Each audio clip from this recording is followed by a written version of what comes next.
आगे हम लोग आते हैं क्या कि संयुक्त अधिवेशन के बारे में, ठीक है ना। संयुक्त अधिवेशन के बारे में पहले सामान्य सी बात है। देखिए संयुक्त अधिवेशन आर्टिकल 108 में प्रावधान किया गया। संयुक्त अधिवेशन से संबंधित कौन सा आर्टिकल है?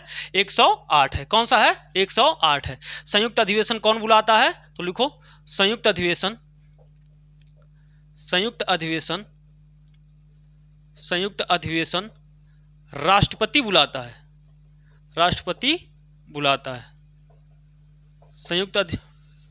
कौन बुलाता है? राष्ट्रपति बुलाता है। संयुक्त अधिवेशन की अध्यक्षता, संयुक्त अधिवेशन की अध्यक्षता, संयुक्त अधिवेशन की अध्यक्षता कौन करता है? लोकसभा अध्यक्ष करता है। कौन करता है? लोकसभा अध्यक्ष करता है। कौन करता है? लोकसभा अध्यक्ष करता है। बाबू कैसे करता है? आर्टिकल 118 के तहत संयुक्त अधिवेशन की अध्यक्षता लोकसभा का अध्यक्ष करता है। लिख लो किसके तहत? आर्टिकल 118 के तहत, ठीक है ना। आर्टिकल 118 के तहत संयुक्त अधिवेशन की अध्यक्षता लोकसभा का अध्यक्ष करता है। ये बात आप ध्यान रखिएगा। मान लीजिए कि लोकसभा का अध्यक्ष उपस्थित ना हो, तब कौन करेगा? तो लोकसभा का उपाध्यक्ष करेगा। लोकसभा का उपाध्यक्ष करता है। उपाध्यक्ष करता है। कौन करेगा? लोकसभा का उपाध्यक्ष करता है। ये आपको ध्यान में रखना है। अब बाबू लोकसभा, ये संयुक्त अधिवेशन होता क्या है, जरा इसे समझ लीजिए, ठीक है ना। कि संयुक्त अधिवेशन क्या होता है। जैसे देखो हमारी ये विधायिका है। कौन है बाबू? विधायिका। हमारी विधायिका है। हमारी विधायिका का क्या नाम है बाबू? संसद नाम है। क्या है? संसद। क्या नाम है? संसद। हमारी विधायिका का नाम संसद है। और संसद के कितने बाबू अवयव हैं, कितने अंग हैं? तो आप कहोगे कि 3। क्या? एक का नाम है लोकसभा, एक का नाम है राज्यसभा, एक का नाम है राष्ट्रपति महोदय, ठीक है ना। इन तीनों लोगों को मिला करके हम क्या कहते हैं? संसद है, ठीक है ना। ये तीनों लोगों को मिलाकर क्या कहा जाता है? संसद। कोई भी कानून कैसे बनता है? कोई भी कानून लोकसभा में पारित, जैसे मान लीजिए कोई प्रस्ताव पारित करना है, ठीक है ना। कोई प्रस्ताव, मान लीजिए कि आज ऐसा प्रस्ताव बनाना है आज के बाद कि जैसे आज के बाद जो पॉलीथीन होती है उस पॉलीथीन का यूज बंद करना। इसके लिए मान लीजिए प्रस्ताव आया तो लोकसभा में रखा जाएगा, तो लोकसभा पारित कर देगी। राज्यसभा में जाएगा, राज्यसभा पारित कर देगी। और राष्ट्रपति के पास जाएगा तो राष्ट्रपति उस पर अपना मोहर लगा देगा, अर्थात ये भी पारित कर देंगे। तो क्या बन जाएगा बाबू? कानून बन जाएगा। क्या बन जाएगा? कानून बन जाएगा। क्या बन जाएगा? कानून बन जाएगा। लेकिन अब ध्यान देने वाली बात क्या है कि देखो लोकसभा पारित कर दे, राज्यसभा पारित कर दे और राष्ट्रपति अपना मुहर लगा दे तो क्या हो जाएगा? कानून बन जाएगा। लेकिन अगर भाई साहब कानून बनाना है और लोकसभा मान लो पारित ना करे या राज्यसभा पारित ना करे तो कानून नहीं बनेगा। जाहिर सी बात है, जब तक ये तीनों जगह पर टिक नहीं होगा, तीनों जगह पे प्रस्ताव पारित नहीं होगा, तब तक क्या होगा? विधायिका के द्वारा कानून नहीं बनाया जा सकता। इस संशय, मान लीजिए क्योंकि कोई प्रस्ताव आया, लोकसभा सहमत है लेकिन राज्यसभा कह दे हम नहीं पारित करेंगे, या राज्यसभा कह दे पारित कर दे और लोकसभा कह दे हम पारित नहीं करेंगे, तो कानून नहीं बनेगा। तो इस दुविधा में, इस स्थिति में क्या होता है बाबू? संयुक्त अधिवेशन बुलाया जाता है। इस स्थिति में प्रस्ताव पारित करने के लिए दोनों को, लोकसभा और राज्यसभा को एक का सतवां बुला करके क्या किया जाता है? संयुक्त अधिवेशन बुलाया जाता है। समझ में आया? संयुक्त अधिवेशन कब बुलाया जाएगा? देखो आपको 3 ही चीज पढ़ना होता है। एक, पहला कि देखो क्या है बाबू? लोकसभा पारित कर दे और राज्यसभा पारित ना करे। हाँ, लोकसभा पारित कर दे और राज्यसभा पारित ना करे तो क्या होगा? संयुक्त अधिवेशन बुलाया जा सकता है। तो संयुक्त अधिवेशन बुलाया जा सकता है। अधिवेशन बुलाया जा सकता है, ठीक है ना। संयुक्त अधिवेशन बुलाया जा सकता है। हो सकता है कि लोकसभा क्या करे बाबू? दूसरा वाला क्या है? हम दूसरा देखते हैं। दूसरी स्थिति क्या बन सकती है? लोकसभा पारित ना करे लेकिन राज्यसभा पारित कर दे, तो भी क्या होगा बाबू? तभी क्या होगा? संयुक्त अधिवेशन बुलाया जा सकता है। संयुक्त अधिवेशन बुलाया जा सकता है। संयुक्त अधिवेशन बुलाया जा सकता है, ठीक है ना। संयुक्त अधिवेशन बुलाया जा सकता है, ये ध्यान रहे, ठीक है ना। दोनों की, अब मान लो कि ये जो स्थिति बन रही है कि एक पारित कर दे, एक ना पारित करे, या दूसरा पारित करे और पहला ना पारित करे, तो ऐसी स्थिति में संयुक्त अधिवेशन बुलाया जा सकता है। बस सिंपल सा कहने का मतलब ये है बाबू कि इन दोनों में क्या हो कि आपस में प्रस्ताव को लेकर सहमति ना हो। बस इतना ध्यान रखना है कि आपस में इन दोनों को लेकर के सहमति न होने की स्थिति में क्या किया जाता है बाबू, संयुक्त अधिवेशन बुलाया जा सकता है। समझ में आया? तो ये आपको ध्यान में रखना है। तो आप ये आर्टिकल 108 में क्या लिखा है, संयुक्त अधिवेशन के बारे में, संसद के संयुक्त अधिवेशन। तो लोकसभा और राज्यसभा एक साथ बैठ करके इस कानून को पारित करेंगे, ठीक ना। तो जब संयुक्त अधिवेशन लोकसभा और राज्यसभा एक साथ बैठ के कानून पारित करेंगे तो इसी को कहते हैं संयुक्त अधिवेशन। और इसकी अध्यक्षता कौन करता है, ये बड़े इंपॉर्टेंट पॉइंट है। क्या बाबू, लोकसभा का अध्यक्ष करता है, ठीक है ना। और लोकसभा का अध्यक्ष संयुक्त अधिवेशन की अध्यक्षता किस आर्टिकल के तहत करता है, तो आर्टिकल 118 के तहत करता है, ठीक है ना। ये ध्यान रखें। संयुक्त अधिवेशन कौन बुलाता है, तो राष्ट्रपति महोदय बुलाते हैं। ये बात आपको क्लियर होना चाहिए, ठीक है ना। अब आपसे पूछें कि बताओ संयुक्त अधिवेशन कब कब बुलाया गया है, तो आप कहोगे 3 बार बुलाया गया है। कितनी बार, अब तक के 3 बार संयुक्त अधिवेशन बुलाया जा चुका है। कौन कौन से टाइम पे बाबू, एक इन तीनों को लिख लिया जाए क्योंकि बहुत बार पूछा गया क्वेश्चन है, ठीक है ना। 3 बार बुलाया गया। तो पहला था दहेज प्रथा अधिनियम। पहला दहेज प्रथा अधिनियम, दहेज प्रथा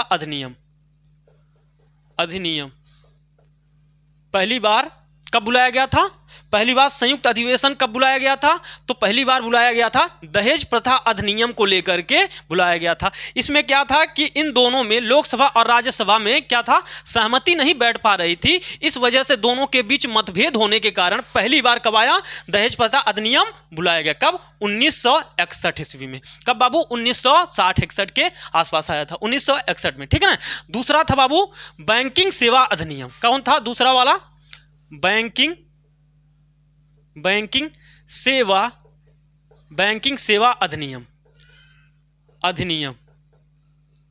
बैंकिंग सेवा अधिनियम। मतलब कहने का मतलब है, समझ में आ रहा कि दूसरी बार संयुक्त अधिवेशन कब बुलाया गया, बैंकिंग सेवा अधिनियम पर विवाद होने की स्थिति में संयुक्त अधिवेशन बुलाया गया था। कब बुलाया गया था, 1977 में। कब बाबू, 1977 में, 1977 में। तीसरा वाला कब था बाबू, यह था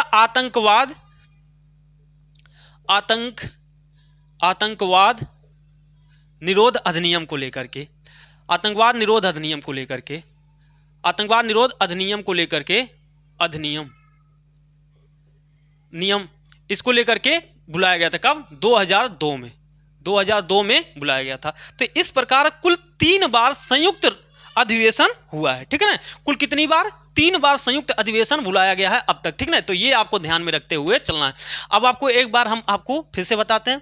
देखिए, संयुक्त अधिवेशन आर्टिकल 108 के तहत होता है। संयुक्त अधिवेशन को राष्ट्रपति के द्वारा बुलाया जाता है। संयुक्त अधिवेशन की अध्यक्षता लोकसभा का अध्यक्ष करता है, ठीक है ना। किस आर्टिकल के तहत करता है, तो आप कहोगे आर्टिकल 118 के तहत करता है। मान लीजिए कि लोकसभा का अध्यक्ष उपस्थित ना हो, तो उस स्थिति में लोकसभा का इस संयुक्त अधिवेशन की अध्यक्षता कौन करता है, तो आप कहोगे लोकसभा का उपाध्यक्ष करता है। उसके अलावा आपसे हम पूछे कि बताओ लोकसभा के संयुक्त अधिवेशन कितनी बार हुआ, तो 3 बार हुआ। कब कब, एक बार 1961 में, एक बार 1977 में, एक बार 2002 में। कब कब, पहला दहेज को लेकर के, दूसरा बैंकिंग सेवा को लेकर के, तीसरा आतंकवाद अधिनियम को लेकर के, ठीक है ना। तो कुल 3 बार आपके क्या हुए हैं, संयुक्त अधिवेशन बुलाया गया है। तो ये सारी चीजें आपको ध्यान में रखना है, ठीक है ना। उसके अलावा हम लोग अब अगले टॉपिक पर चलते हैं। तो ये आप नोट कर लिए होंगे। अब हम लोग आ जाते हैं, एक बचा है परसीमन आयोग, ठीक है ना, परसीमन आयोग। तो ये आप नोट कर लीजिए, आर्टिकल 82। अब हम लोग पढ़ेंगे आर्टिकल 82 में लिखा है परसीमन आयोग के बारे में। उसके थोड़ा सा देख लेते हैं।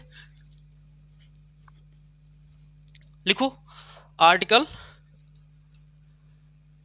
हेडिंग डालो आर्टिकल 82, ठीक है ना, आर्टिकल 82, ठीक है ना। आर्टिकल 82 में क्या है बाबू, परसीमन आयोग, परसीमन आयोग, परसीमन आयोग, परसीमन आयोग। अब परसीमन आयोग क्या है, आपको पता है कि चुनाव क्षेत्र जो होता है वो निर्धारित होता है कि कौन कौन से चुनाव क्षेत्र में, निर्वाचन क्षेत्र में कौन कौन से लोग शामिल होंगे, कौन कौन सा गांव शामिल होगा, कौन कौन सा क्षेत्र शामिल होगा।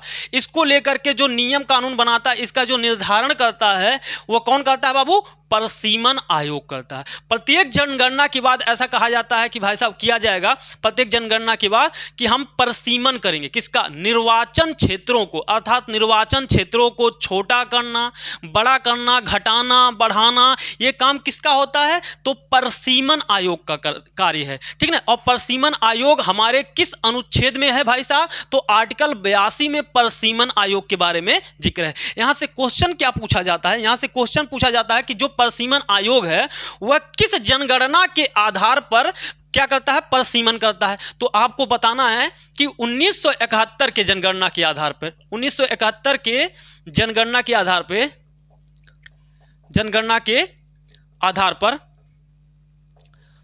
पर परसीमन करता है, परसीमन करता है, ठीक है। और दूसरी बात, ये कब तक फिक्स है भाई साहब, ये कब तक चेंज नहीं होगा, जो आज वाला चल रहा है वो कब तक अभी चेंज नहीं किया जा सकता, अभी कब तक मतलब उसका परसीमन नहीं किया जा सकता। तो आप कहोगे कि 2026 तक यथा स्थिति बना रहेगा। कब तक, 2026 तक, 2026 तक क्या रहेगा, यथा स्थिति बना रहेगा, यथा स्थित बना रहेगा, ठीक है ना।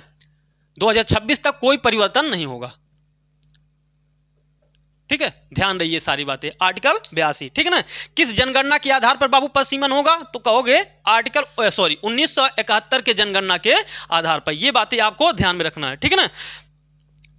और परसीमन कैसे होता है ये तो आपको पता है, जनसंख्या के आधार पर, जनसंख्या के आधार पर, ठीक है ना। ये चीजें भी लिख लो थोड़ा सा आप लोग। अब हम लोग आ जाते हैं सीधे, प्रोटेम स्पीकर हो गया हम लोग का। अब हम लोग आ जाते हैं सदन के सत्र। हम लोग आ जाते हैं सीधे सदन के सत्र, संसद के सत्र या सदन के सत्र, ठीक है ना। हेडिंग डालो, संसद के सत्र, संसद के सत्र। संसद के कितने सत्र होते हैं, तो कहोगे 3 सत्र होते हैं। कौन कौन सा सत्र होता है बाबू, तो आप कहोगे एक होता है बजट सत्र। क्या होता है, एक होता है बजट सत्र, एक होता है बजट सत्र, और दूसरा होता है मानसून सत्र, दूसरा होता है मानसून सत्र, मानसून सत्र, और तीसरा होता है बाबू शीतकालीन सत्र, शीतकालीन सत्र, ठीक ना, ठीक ना, शीतकालीन सत्र। संसद के कितने सत्र हैं, कुल 3 सत्र हैं। संसद के कितने सत्र हैं बाबू, 3 सत्र हैं। कौन कौन, बजट सत्र, मानसून सत्र, शीतकालीन सत्र, ठीक है ना।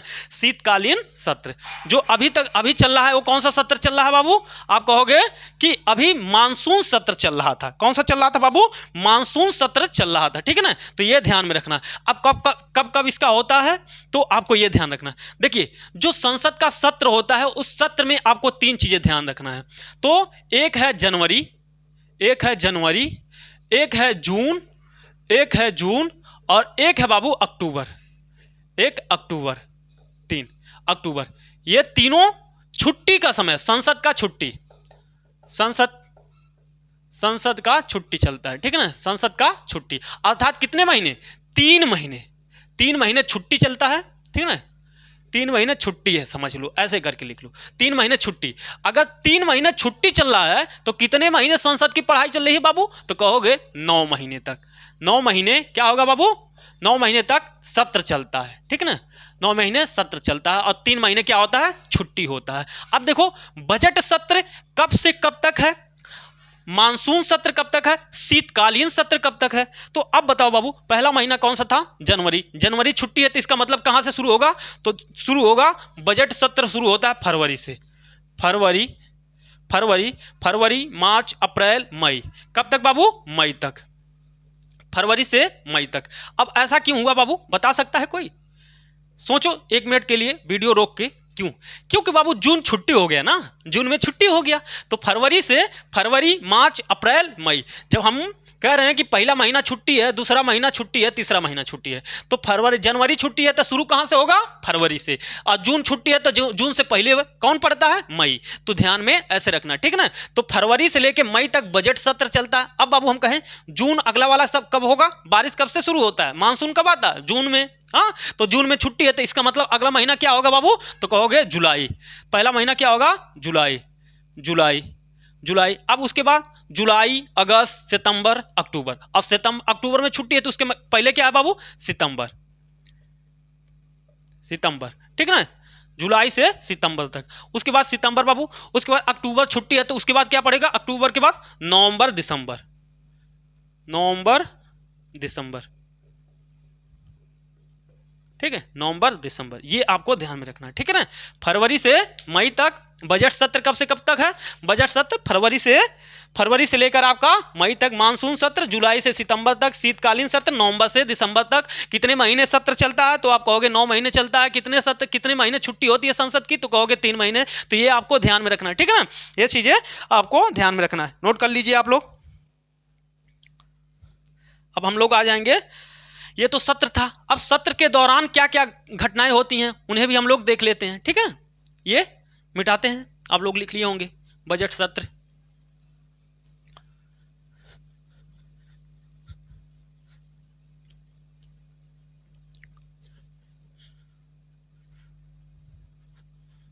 अब आ जाते हैं हम लोग बाबू, बजट सत्र के बाद आ जाते हैं हम लोग संसद के दिन।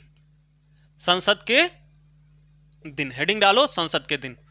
प्रतिदिन कैसे कैसे कार्य होता है, संसद चलता है तो आखिर क्या क्या डेली होता है। इसी के दौरान आपको पढ़ने को मिलेगा प्रश्नकाल, शून्यकाल, ठीक है ना, इसी के दौरान।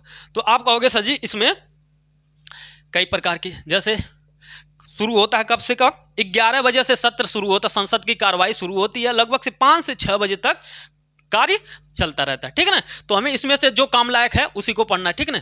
तो आप कहोगे सबसे पहले 11 से 12 शुरू होता है, 11 से 12 जो जो हम काम लायक है उसी को हम लोग को पढ़ना है, 11 से लेकर के 12 बजे तक। उसके बाद दूसरा आएगा 12 बजे से लेकर 1 बजे तक, 1 बजे तक, ठीक है। और तीसरा आएगा बाबू 1 से 2 बजे, 1 से 2 बजे तक। उसके बाद 5 बजे तक चलता ही रहता है, हमें काम का जो है उसी को लेना है, ठीक है ना। अब देखो जो शुरू होता है 11 से 12 बजे सत्र, जैसे बैठक हुई, मान लीजिए संसद की बैठक शुरू हुई तो 11 बजे से बैठक शुरू हुई, 11 से 12, तो इस दौरान जो 11 से 12 बजता है, इस दौरान 1 घंटा जो होता है इसे कहते हैं बाबू प्रश्नकाल। क्या कहते हैं बाबू, प्रश्नकाल कहते हैं। क्या कहते हैं, प्रश्नकाल। अब 12 से 1 जो होता है बाबू इसे कहते हैं शून्यकाल। क्या कहते हैं बाबू, शून्यकाल कहते हैं। क्या कहते हैं, शून्यकाल कहते हैं। और 1 से 2 जो होता है बाबू ये होता है भाई लंच टाइम। क्या होता है बाबू, लंच टाइम, लंच टाइम, ठीक है, लंच टाइम, ठीक है, ये ध्यान रखना है, ठीक है ना, ये है लंच टाइम। 1 से 2 क्या है बाबू, लंच टाइम, ठीक है ना, लोग खाना पीना अपना करते हैं, ठीक है ना, ये आपको ध्यान में रखना है। हमें पढ़ना बेसिकली 2 है, ठीक है ना, प्रश्नकाल और शून्यकाल पढ़ना है, ठीक है ना। तो ये आप ध्यान में रखना है। जैसे संसद की रोज कार्रवाई होती है, जैसे स्कूल जाते हो ना, तो स्कूल जाते हो समझ लो ये संसद की कार्रवाई का स्कूल है, ठीक है ना। तो 11 से 12 बजेगा बाबू, उस समय आपको प्रश्नकाल होगा, मतलब प्रश्न पूछने का। उसके बाद शून्यकाल आएगा, उसके बाद लंच टाइम आएगा। एक एक करके हम लोग इसमें देखते हैं कि इनका क्या क्या प्रावधान है, ठीक है ना। तो जो प्रश्नकाल है बाबू इसमें प्रश्न पूछे जाते हैं, तो कितने प्रकार के प्रश्न पूछे जाते हैं हम लोग देख लेते हैं। इसमें प्रश्न पूछा जाता है बाबू 3 तरीके का प्रश्न हमको देखना है। एक है तारांकित प्रश्न, ठीक है, तारांकित प्रश्न। अब तारांकित प्रश्न कौन से प्रश्न होते हैं, हाँ, स्टार लगा हुआ प्रश्न। कौन सा प्रश्न, स्टार लगा हुआ प्रश्न। पहले हम लोग प्रश्नकाल में देख रहे हैं ना। प्रश्नकाल कब से कब है, 11 से 12 तक। इसमें पहला प्रश्न कौन सा है, किस प्रकार का प्रश्न है, तारांकित प्रश्न। अब ये तारांकित प्रश्न क्या होते हैं, देखो तारांकित प्रश्न ये क्या होता है, इस पर लिखते चलिए, इस पर स्टार बना होता है, स्टार बना होता है, ठीक है, बना होता है, ये ध्यान रखना, इस पर स्टार बना होता है, ठीक है ना। ये क्या होता है, मौखिक होता है। इसका उत्तर मौखिक देना होता है, मौखिक देना होता है। पूरक प्रश्न पूछे जाते हैं,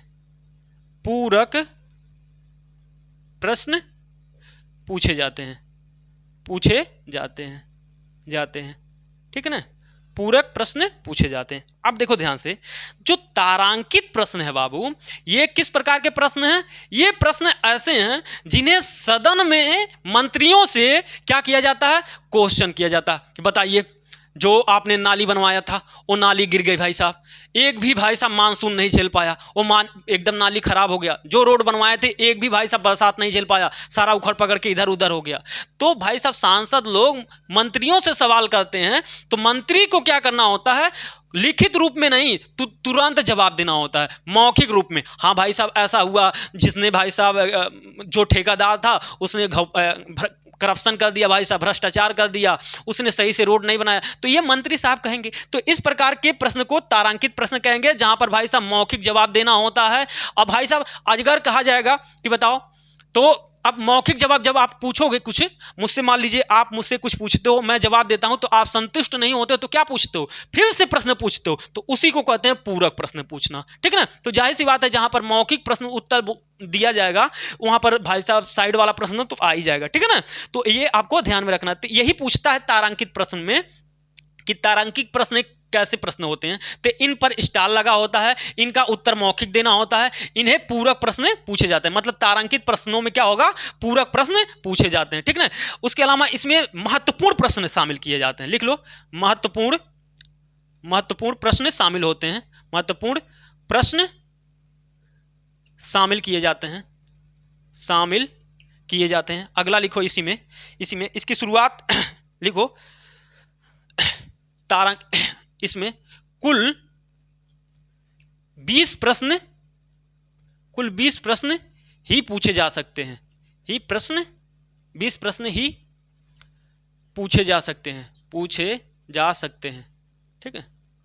मतलब कहने का मतलब है पूरक प्रश्न, भाई साहब आप प्रश्न पूछ रहे हो, फिर पूरक प्रश्न पूछ रहे हो, फिर प्रश्न पूछा जा रहा है, तो ऐसे जो वाद विवाद होगा उसमें कुल कितने प्रश्न पूछे जा सकते हैं, 20, ठीक है ना। तो आपको यह ध्यान में रखना है कि कुल कितने प्रश्न पूछे जा सकते हैं तारांकित प्रश्नों में, तो 20 प्रश्न पूछे जा सकते हैं, ये आपको ध्यान में रखना है, ठीक है ना।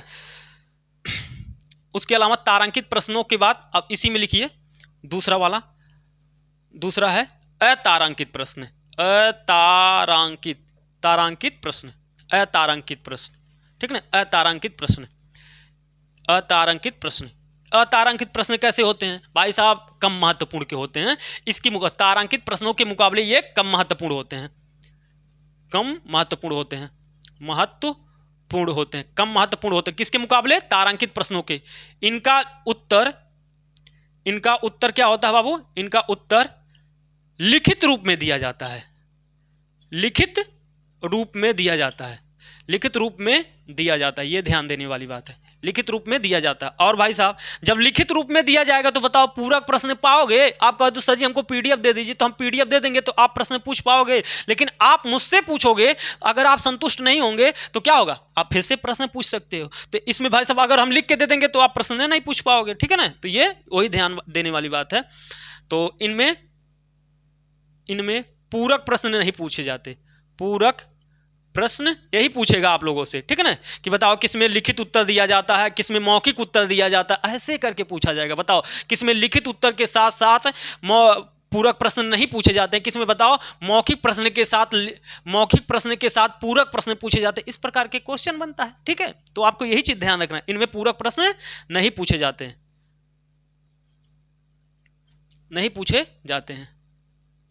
ये ध्यान रखना, ठीक है, नहीं जाते हैं, ठीक है, ये सब ध्यान रखना। उसके अलावा तीसरा है अल्प सूचना का प्रश्न। लिखिए अगला, तीसरा, प्रश्न काल में एक प्रश्न और पूछा जाता है, अल्प सूचना का प्रश्न,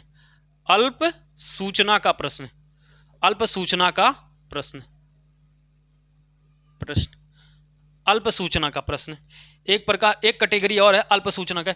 इस प्रश्न को पूछने के लिए 10 दिन पहले आपको सूचना देना पड़ेगा लोकसभा अध्यक्ष को, ठीक है ना। सॉरी, लिखिए, इसे पूछने के लिए इस प्रकार के प्रश्न पूछने हेतु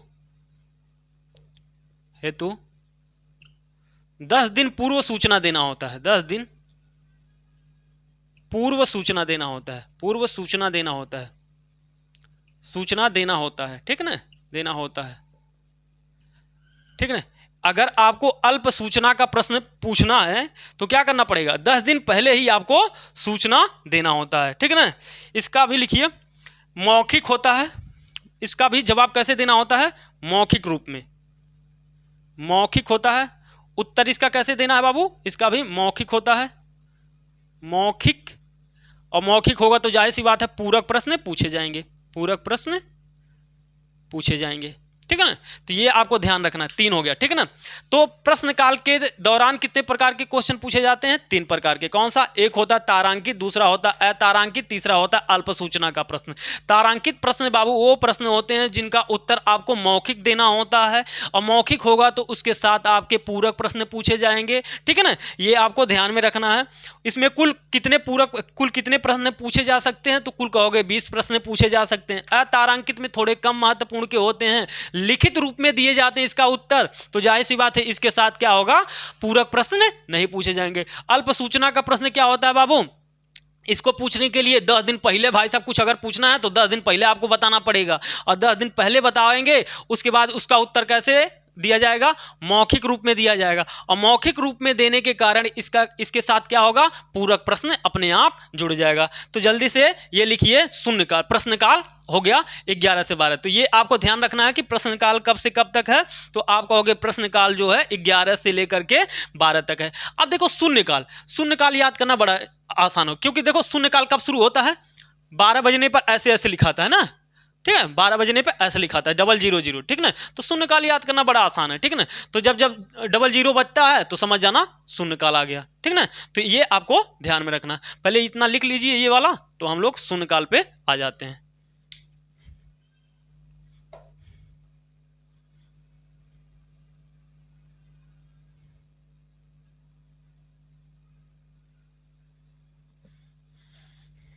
ये वाला लंच टाइम आपका हो ही गया है, ठीक ना, यहीं पे लिख देते हैं शून्यकाल वाला, लिखो। इसकी शुरुआत शून्यकाल लिखो, इसकी शुरुआत 1962 में हुई, ठीक है। इसकी शुरुआत कब होती है बाबू, 1962 में, इतना लिख लीजिए, बस ज़्यादा इसमें नहीं है, बस ये ध्यान रखना है कि ये शुरू कब हुआ था, ठीक है ना, ये कब शुरू हुआ था, 1962 में। ये लिख लो, एक पॉइंट और लिख लो, भारतीय संसद की देन है, भारतीय संसद की देन है, संसद की देन है, मतलब भारत ने ही शून्यकाल को शुरू किया, ठीक है ना, भारत ने ही शून्यकाल को शुरू किया। तो ये 2 पॉइंट लिख लो। तो ये प्रश्न है बेसिकली कि कैसे कैसे मतलब कार्यवाही संचालित होती है डेली की, ठीक है ना। तो यही सब होता है, और कुछ नहीं, ऐसा नहीं है कि इसमें बहुत सारा अलग से। हाँ, एक चीज़ और लिखना चाहेंगे तो लिख लीजिए थोड़ा सा, इसमें एक पॉइंट और है, जो शून्यकाल है इसमें एक और लिख लीजिए थोड़ा सा, एक आध पॉइंट, बगैर पूर्व सूचना के प्रश्न पूछे जा सकते हैं, प्रश्न पूछे जा सकते हैं। जैसे देखेंगे तो एग्जाम्पल के तौर पे, जैसे कि राष्ट्रीय सुरक्षा हो गया, सार्वजनिक स्वास्थ्य, जैसे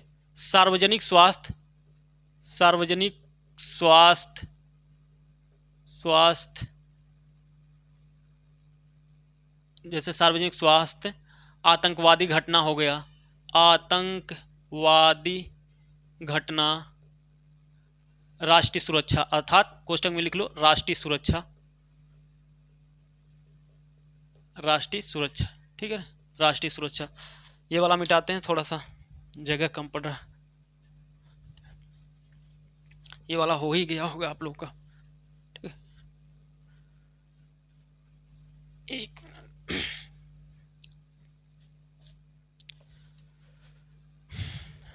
बगैर पूर्व सूचना के प्रश्न पूछे जा सकते हैं, ठीक है। जैसे सार्वजनिक स्वास्थ्य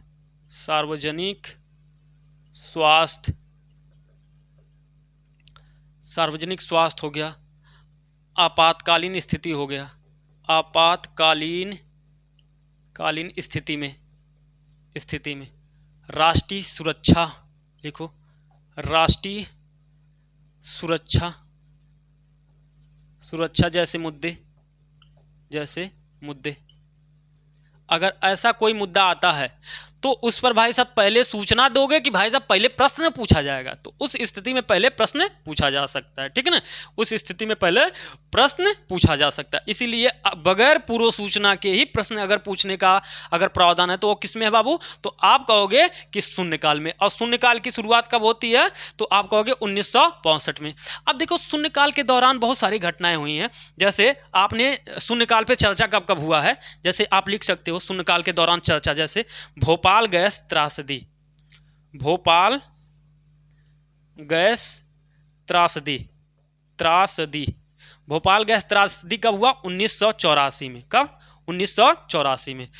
1984 में भोपाल गैस त्रासदी में कौन सा गैस था, ठीक है ना, कौन सा गैस वायुमंडल में मिला था जिसकी वजह से बड़ा खतरनाक स्थिति बना था, आप लोग बताइएगा, ठीक है ना। भोपाल गैस त्रासदी, बम्बई बम ब्लास्ट, बम्बई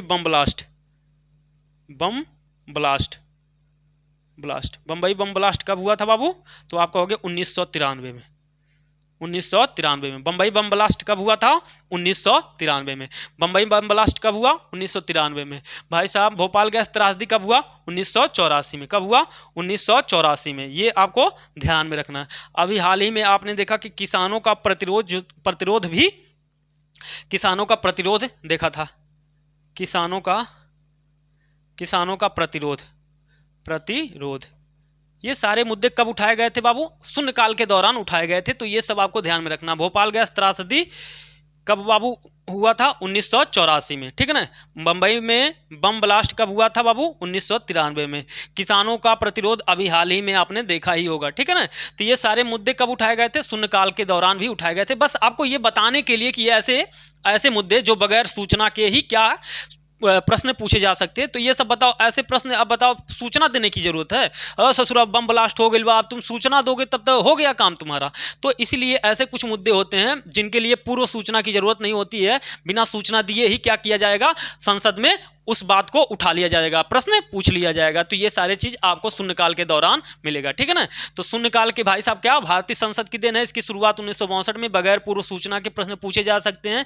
जैसे सार्वजनिक स्वास्थ्य को लेकर, मान लो अभी कोविड, मान लीजिए किसी देश में भाई साहब ऐसी बीमारी आ गई कोविड की तरह, और भाई साहब दूसरे देश से आपको पता है कि एक देश दूसरे देश से आज कनेक्ट हैं, एक देश से नागरिक दूसरे देश में जा रहे हैं, ऐसी स्थिति में पता चले कि वहां पे महामारी आई है, तो क्या करोगे, तो जल्दी से प्रश्न पूछोगे ना कि जल्दी आप क्या कर रहे हैं बताइए, वहां से लोग आ रहे हैं, पता चले वहां के नागरिक आकर के वहां से लोग आ रहे हैं भारत में और यहां भी बीमारी फैला देंगे, यहां भी महामारी फैला देंगे, तो इसके लिए प्रश्न पूछा जाएगा कि बताइए सरकार इस पर क्या कर रही है। हाँ, यही सब तो होता है बाबू, प्रश्न पूछे जाते हैं और क्या। इसी तरह क्रियाविधि होती है, बस आपको ये ध्यान में रखना। अब हम लोग आगे चलते हैं, तो ये आपको समझ में आ गया होगा, ठीक है ना। ये संसद के दिन हो गए। अब हम लोग पढ़ेंगे संसद की निधियां। संसद की निधियां अभी नहीं पढ़ेंगे हम लोग, इसके पहले कुछ प्रावधान हैं उनको भी और देख लेंगे।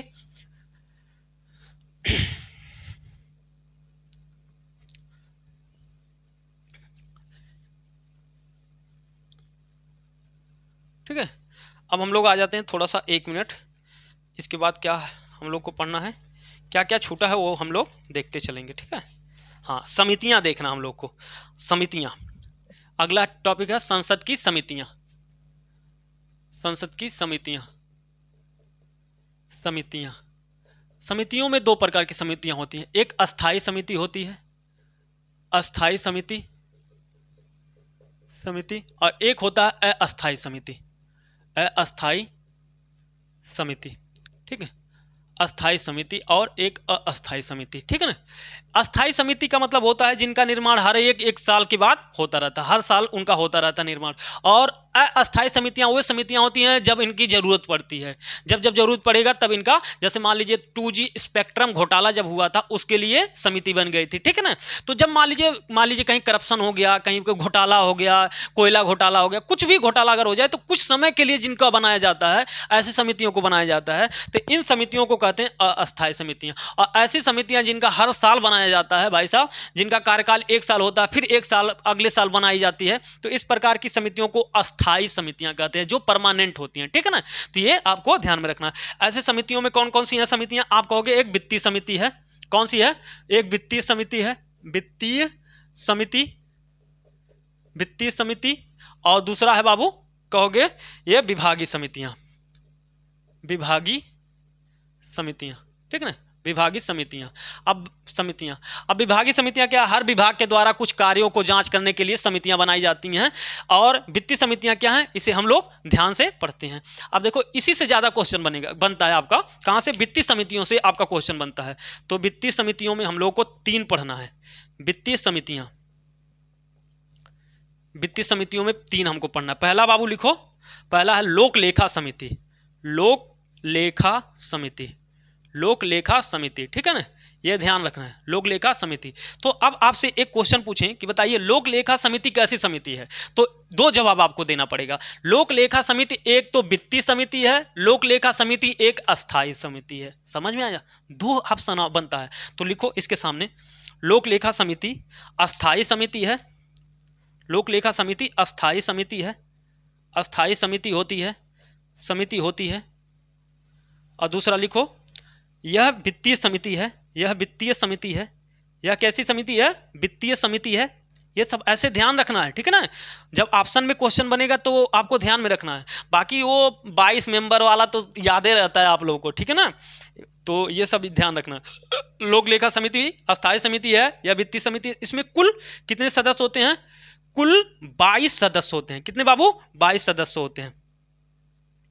कुल कितने सदस्य, 22 सदस्य। इन 22 सदस्यों में से भाई साहब कुछ लोकसभा के होते हैं, कुछ राज्यसभा। कितने, 15 लोकसभा के होते हैं और 7 सदस्य राज्यसभा के होते हैं, ठीक ना। कुल कितने सदस्य लोक लेखा समिति में, कुल कितने सदस्य, 22 सदस्य। 15 लोकसभा से और 7 राज्यसभा को मिलाकर के 22 सदस्य हो जाते हैं। और यही 22 सदस्य लोक लेखा समिति होता है, ठीक है ना। ये आपको ध्यान में रखना है। कितनी समितियां होती है बाबू, इनका कार्यकाल कितना होता है, इनका कार्यकाल लिखो, इनका कार्यकाल 1 वर्ष होता है, 1 वर्ष होता है, ठीक है ना। लोक लेखा समिति का कार्यकाल कितना होता है, 1 वर्ष होता है। ये सब आपको ध्यान में देना है, ठीक ना, होता है। लोक लेखा समिति का कार्यकाल कितना होता है, 1 वर्ष होता है, ठीक है ना। इन समिति, लोक लेखा समिति का जो चुनाव होता है, मतलब कैसे इनको निर्वाचित किया जाता है, कैसे ये समितियां बनती हैं, तो लिखो एकल संक्रमणीय मत प्रणाली द्वारा, मत पद्धति, ठीक है ना, एकल संक्रमणीय मत पद्धति के द्वारा इनके सदस्यों का चुनाव होता है। ये आपको ये सब बातें ध्यान में रखते हुए चलना है। ये 22 वाला बहुत पुराना हो गया, अब नहीं पूछेगा 22 वाला। पता चले उसी के चक्कर में बैठे हो कि 22 वही नहीं करेगा। ये कार्य क्या करता है, ये कार्य करता है सीएजी के रिपोर्ट की जांच करता है, सीएजी की रिपोर्ट का जांच करता है, सीएजी की रिपोर्ट की जांच करता है, क्या करता है बाबू, सीएजी रिपोर्ट की जांच करता है। क्या करता है, सीएजी के रिपोर्ट की जांच करता है कौन, लोक लेखा समिति। कौन करता है, लोक लेखा समिति करता है, ठीक है ना। इसे लिखो, इसे सीएजी का मार्गदर्शक,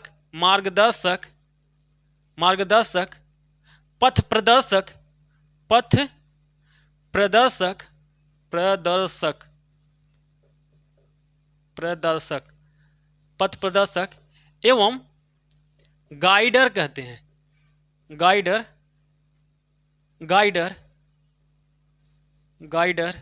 एवं दार्शनिक कहते हैं, ठीक है। हो गया दार्शनिक, पथ प्रदर्शक, दार्शनिक।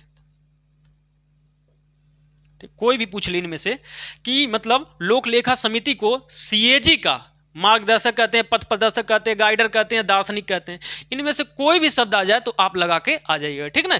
किसका, इसे लोक लेखा समिति को क्या कहते हैं बाबू, सीएजी का मार्गदर्शक कहते हैं, पथ प्रदर्शक कहते हैं, गाइडर कहते हैं, दार्शनिक कहते हैं। क्यों कहते हैं, क्योंकि जो सीएजी होता है वो भ्रष्टाचार, बाकी जो वित्तीय अनियमितताएं होती हैं उनकी जांच करके रिपोर्ट देता है, ठीक ना। और उसी रिपोर्ट के आधार पर लोक लेखा समिति क्या करती है, जांच करती है। इसी वजह से उसे क्या कहा गया बाबू, कि इसे सीएजी का मार्गदर्शक, पथ प्रदर्शक, गाइडर और दार्शनिक कहते हैं। तो ये सब चीजें आपको ध्यान में रखना, ठीक है ना। इसका अध्यक्ष कौन होता है बाबू, लोक लेखा समिति का अध्यक्ष कौन होता है, लोक लेखा समिति का अध्यक्ष विपक्ष का नेता होता है, ठीक है, विपक्ष का नेता होता है। कोई विपक्ष का व्यक्ति होगा, ठीक है ना। जो सत्ता पक्ष है वो नहीं बनेगा, ठीक है ना, ये ध्यान में रखना है। ये हुआ किसके बारे में बाबू? लोक लेखा समिति के बारे में हुआ। अब अभी दो बचे हुए हैं, कौन कौन सा? एक प्राक्कलन समिति है और एक सार्वजनिक उपक्रम समिति है, ठीक है ना। तो उनको भी हम लोग देख लेते हैं। थोड़ा सा ये वाला अभी मिटाते हैं थोड़ी देर के लिए, फिर हम लोग अपना काम करके फिर इसे सही जगह पे लिख देंगे। अगला लिखो, ये पहला समिति हो गया बाबू। दूसरा समिति है, लिखो, दूसरा है प्राक्कलन समिति। प्राक्कलन समिति, ठीक है। सेम बात इसके बारे में भी लिखोगे कि प्राक्कलन समिति भी क्या है? अस्थायी समिति है। प्राक्कलन समिति भी क्या है? वित्तीय समिति है, ठीक है ना। लिख लो, प्राक्कलन समिति अस्थायी समिति है, अस्थायी समिति है, समिति है। और क्या बाबू? वित्तीय समिति है, वित्तीय समिति है, समिति है। क्या कार्य करता है बाबू? कितने सदस्य होते हैं? कुल कितने सदस्य होते हैं? 30 सदस्य होते हैं। कितने? 30 सदस्य, कुल 30 सदस्य होते हैं। कहां से? सभी लोकसभा से, सभी लोकसभा से होते हैं, ठीक है ना। ये सब ध्यान देना है, सभी लोकसभा से होते हैं, ठीक है ना। कुल कितने सदस्य होते हैं? 30 सदस्य होते हैं। सभी के सभी कहां से होते हैं? लोकसभा से होते हैं। कहां से बाबू? लोकसभा। कार्यकाल कितना होता है इनका? कार्यकाल भी इनका 1 वर्ष होता है, 1 वर्ष होता है। इसका कार्यकाल कितना है? 1 वर्ष होता है। इनका भी चुनाव कैसे होता है बाबू? ठीक इसी प्रकार एकल संक्रमणीय अनुपातिक मत पद्धति द्वारा, एकल संक्रमणीय मत पद्धति द्वारा, मत पद्धति द्वारा, ठीक है ना। इसका भी चुनाव होता है एकल संक्रमणीय मत पद्धति के द्वारा। और इसके बारे में क्या लिख सकते हैं हम लोग?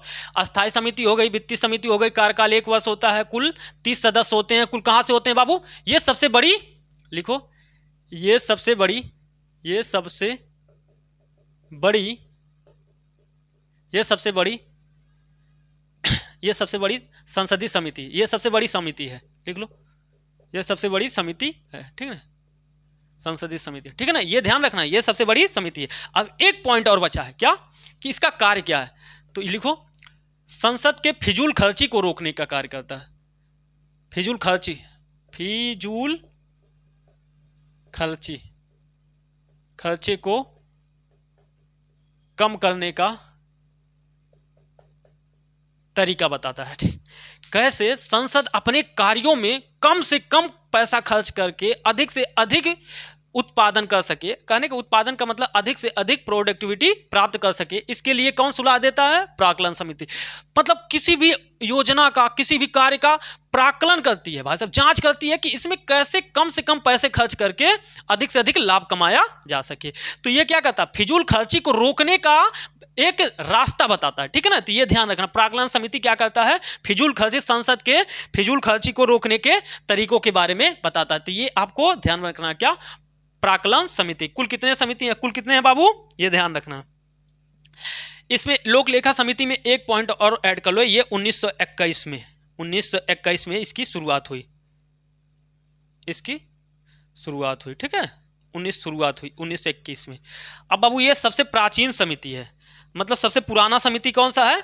ये भी लिख सकते हो। सबसे पुरानी समिति लोक लेखा समिति है, ठीक है ना। सबसे पुरानी समिति लोक लेखा समिति, सबसे बड़ी समिति प्राक्कलन समिति है। कुल कितने सदस्य? 30 सदस्य होते हैं। सभी के सभी कहां से होते हैं? लोकसभा से होते हैं, ठीक है ना। कहां से? लोकसभा से, ठीक है। एक बार हम आपका पूरा रिवीजन करते हैं। अच्छा, यहीं पर लिख लेते हैं, एक और है एक अंतिम वाला लिख लो, एक है लोक उपक्रम समिति।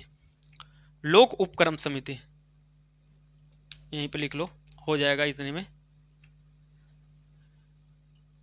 लोक उपक्रम समिति, उपक्रम समिति, समिति। इसमें कितने सदस्य होते हैं? इसमें भी आप कहोगे 22 सदस्य होते हैं। कौन कौन से? कितने सदस्य? 22 सदस्य। 15 लोकसभा से और 7 राज्यसभा से। नाम से ही पता है, जैसे कि आपको पता है कि नाम से ही पता है कि इसका कार्य कैसे होता होगा। ठीक इसी प्रकार 1 वर्ष इसका भी है, 1 वर्ष, वही आनुपातिक प्रतिनिधित्व वाला भाई साहब सब में काम कर रहा। अब देखो, लोक उपक्रम समिति। लोक उपक्रम मतलब सरकारी कंपनियां जो होती हैं, जैसे भेल, सेल, गेल, एनटीपीसी, ऐसे जितने भी सरकारी कंपनियां हैं, उन सरकारी कंपनियों का जांच पड़ताल करने का काम कौन करता है? लोक उपक्रम समिति। लोक उपक्रम समिति में कुल कितने सदस्य होते हैं? 22। 15 लोकसभा से, 7 राज्यसभा से। भाई साहब एक साल इसका भी कार्यकाल होता है, एक साल के लिए भी बनाई जाती है। तो इस प्रकार हम ये संसद की अस्थायी समितियों के बारे में हम लोगों ने देखा। किसके बारे में? संसद की अस्थायी समितियों के बारे में हम लोगों ने देखा। 1 मिनट में पूरा भाई साहब रिवीजन करा देते हैं। संसद की समितियों में अस्थायी समितियां, जिसमें पहला वित्तीय समितियां। वित्तीय समितियों में भाई साहब पहला लोक लेखा समिति है या अस्थायी समिति होती है, वित्तीय समिति है। कुल 22 सदस्य होते हैं, 15 लोकसभा से, 7 राज्यसभा से। इसका अध्यक्ष विपक्ष का नेता होता है। इसे सीएजी का मार्गदर्शक, पथ प्रदर्शक, गाइडर और दार्शनिक कहते हैं। सीएजी की रिपोर्ट की जांच करना होता है। कार्यकाल 1 वर्ष होता है, एकल संक्रमणी मत पद्धति द्वारा। इसकी शुरुआत 1921 में होती है। यह सबसे बड़ी समिति है भाई साहब। अगला है प्राक्कलन समिति। यह भी अस्थायी समिति है, वित्तीय समिति है। यह क्या करती है? फिजूल खर्चे को रोकने का कार्य करती है, सबसे बड़ी समिति है। एकल संक्रमणी मत पद्धति द्वारा इसका सदस्यों का चुनाव होता है। कुल 30 सदस्य होते हैं भाई साहब, सभी के सभी लोकसभा से होते हैं। यही सब आपको ध्यान देना है। कार्यकाल इसका भी 1 साल है। और लोक उपक्रम समिति सरकार की कंपनियों की जांच करने के लिए लोक उपक्रम समिति होती है। कुल 22 सदस्य होते हैं, 15 लोकसभा से, 7 राज्यसभा से। 1 वर्ष इनका भी कार्यकाल होता है। तो ये था हमारी अस्थायी समितियों के बारे में, ठीक है ना। ये अस्थायी समितियों के बारे में आपको पढ़ना था। अब हम लोग आ जाते हैं किसके बारे में? एक आध अस्थायी समितियों के बारे में भी थोड़ा सा देख लेते हैं। तो ये इस प्रकार आपको ध्यान देते हुए चलना है, ठीक है ना। अगला हम लोग आ जाते हैं अस्थायी समितियों के बारे में।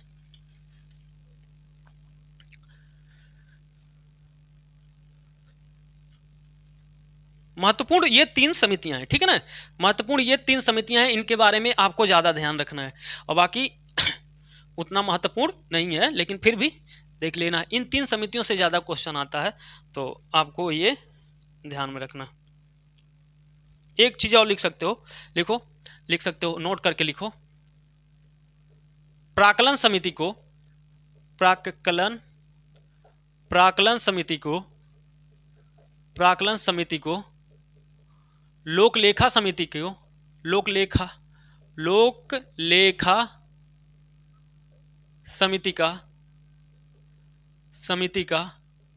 जुड़वा बहन कहते हैं। ठीक है, बहन कहते हैं। ये ध्यान में रखना है। लोक लेखा समिति, प्राक्कलन समिति को लोक लेखा समिति का जुड़वा बहन कहते हैं, ठीक है ना। जुड़वा बहन कहते हैं, ठीक है, ये ध्यान रखना। प्राक्कलन समिति को लोक लेखा समिति का जुड़वा बहन कहते हैं, ये आपको ध्यान में रखते हुए चलना है। अगला अब आ जाते हैं हम लोग आ जाते हैं अपने अस्थायी समितियों के बारे में। अस्थायी समिति। अगला है अस्थायी समिति। अस्थायी समितियों के बारे में हम लोग देख लेते हैं। अस्थायी समितियों में हम लोग को एक देख लेना है, ठीक है ना, ज्यादा नहीं देखना है। अस्थायी समितियों में संयुक्त संसदीय समिति एक है, पहला लिखो इसमें, संयुक्त संसदीय समिति, ठीक है ना, समिति। इसमें जो कितने लोग लोकसभा से आते हैं, कितने राज्यसभा से, तो इसका अनुपात लोकसभा और राज्यसभा का अनुपात कितना होता है? लिखो 2:1 का होता है। कितना? लोकसभा और राज्यसभा के सदस्यों का अनुपात कितना होता है? 2:1 का। अर्थात जब संयुक्त संसदीय समिति जब बनेगी तो इसमें कितने, मान लीजिए अगर लोकसभा के 10 होंगे तो राज्यसभा के 5। मतलब कहने का मतलब है जितना भी रहेगा राज्यसभा से दुगुना होगा लोकसभा। मान लीजिए कि संसदीय समिति बनी, उसमें है 15 लोकसभा के, तो इसमें कितना होगा बाबू? इसमें ऐसे होगा, जैसे देखो अगर मान लीजिए इधर 5 है तो इधर कितना होगा? 10। अगर इधर मान लीजिए 10 है तो इधर कितना होगा? 20। अगर मान लीजिए कि इधर 20 है तो इधर कितना होगा बाबू? 40 होगा, ठीक है ना। कहने का मतलब है जो इस अनुपात में ही रहेगा, ठीक है ना, इसी अनुपात में रहेगा। इस 2:1 के अनुपात में सदस्य शामिल किए जाएंगे, किसमें? संयुक्त संसदीय समिति में। तो बस इतना ध्यान में रखना, ठीक है ना। कि पूछेगा कि बताओ किस संयुक्त संसदीय समिति में, किसमें? संयुक्त संसदीय समिति में लोकसभा और राज्यसभा के सदस्यों का अनुपात कितना होता है, ठीक है ना। तो ये ध्यान में रखना, कितना बाबू? 2:1। लेकिन आपको ये भी ध्यान रखना, कहीं मान लो राज्यसभा और लोकसभा अनुपात कर दिया तो उल्टा हो जाएगा, ठीक है ना, वही 1:2 हो जाएगा।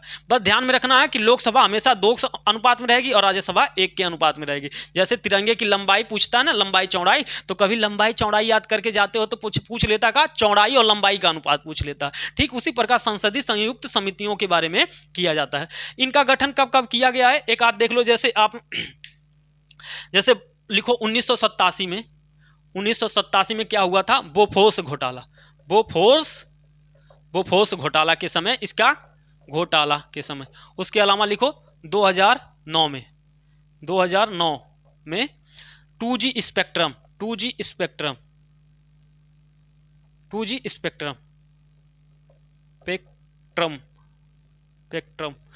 स्पेक्ट्रम घोटाला, ठीक है ना, घोटाला। उसके अलावा एक और लिख सकते हो 1992 में शेयर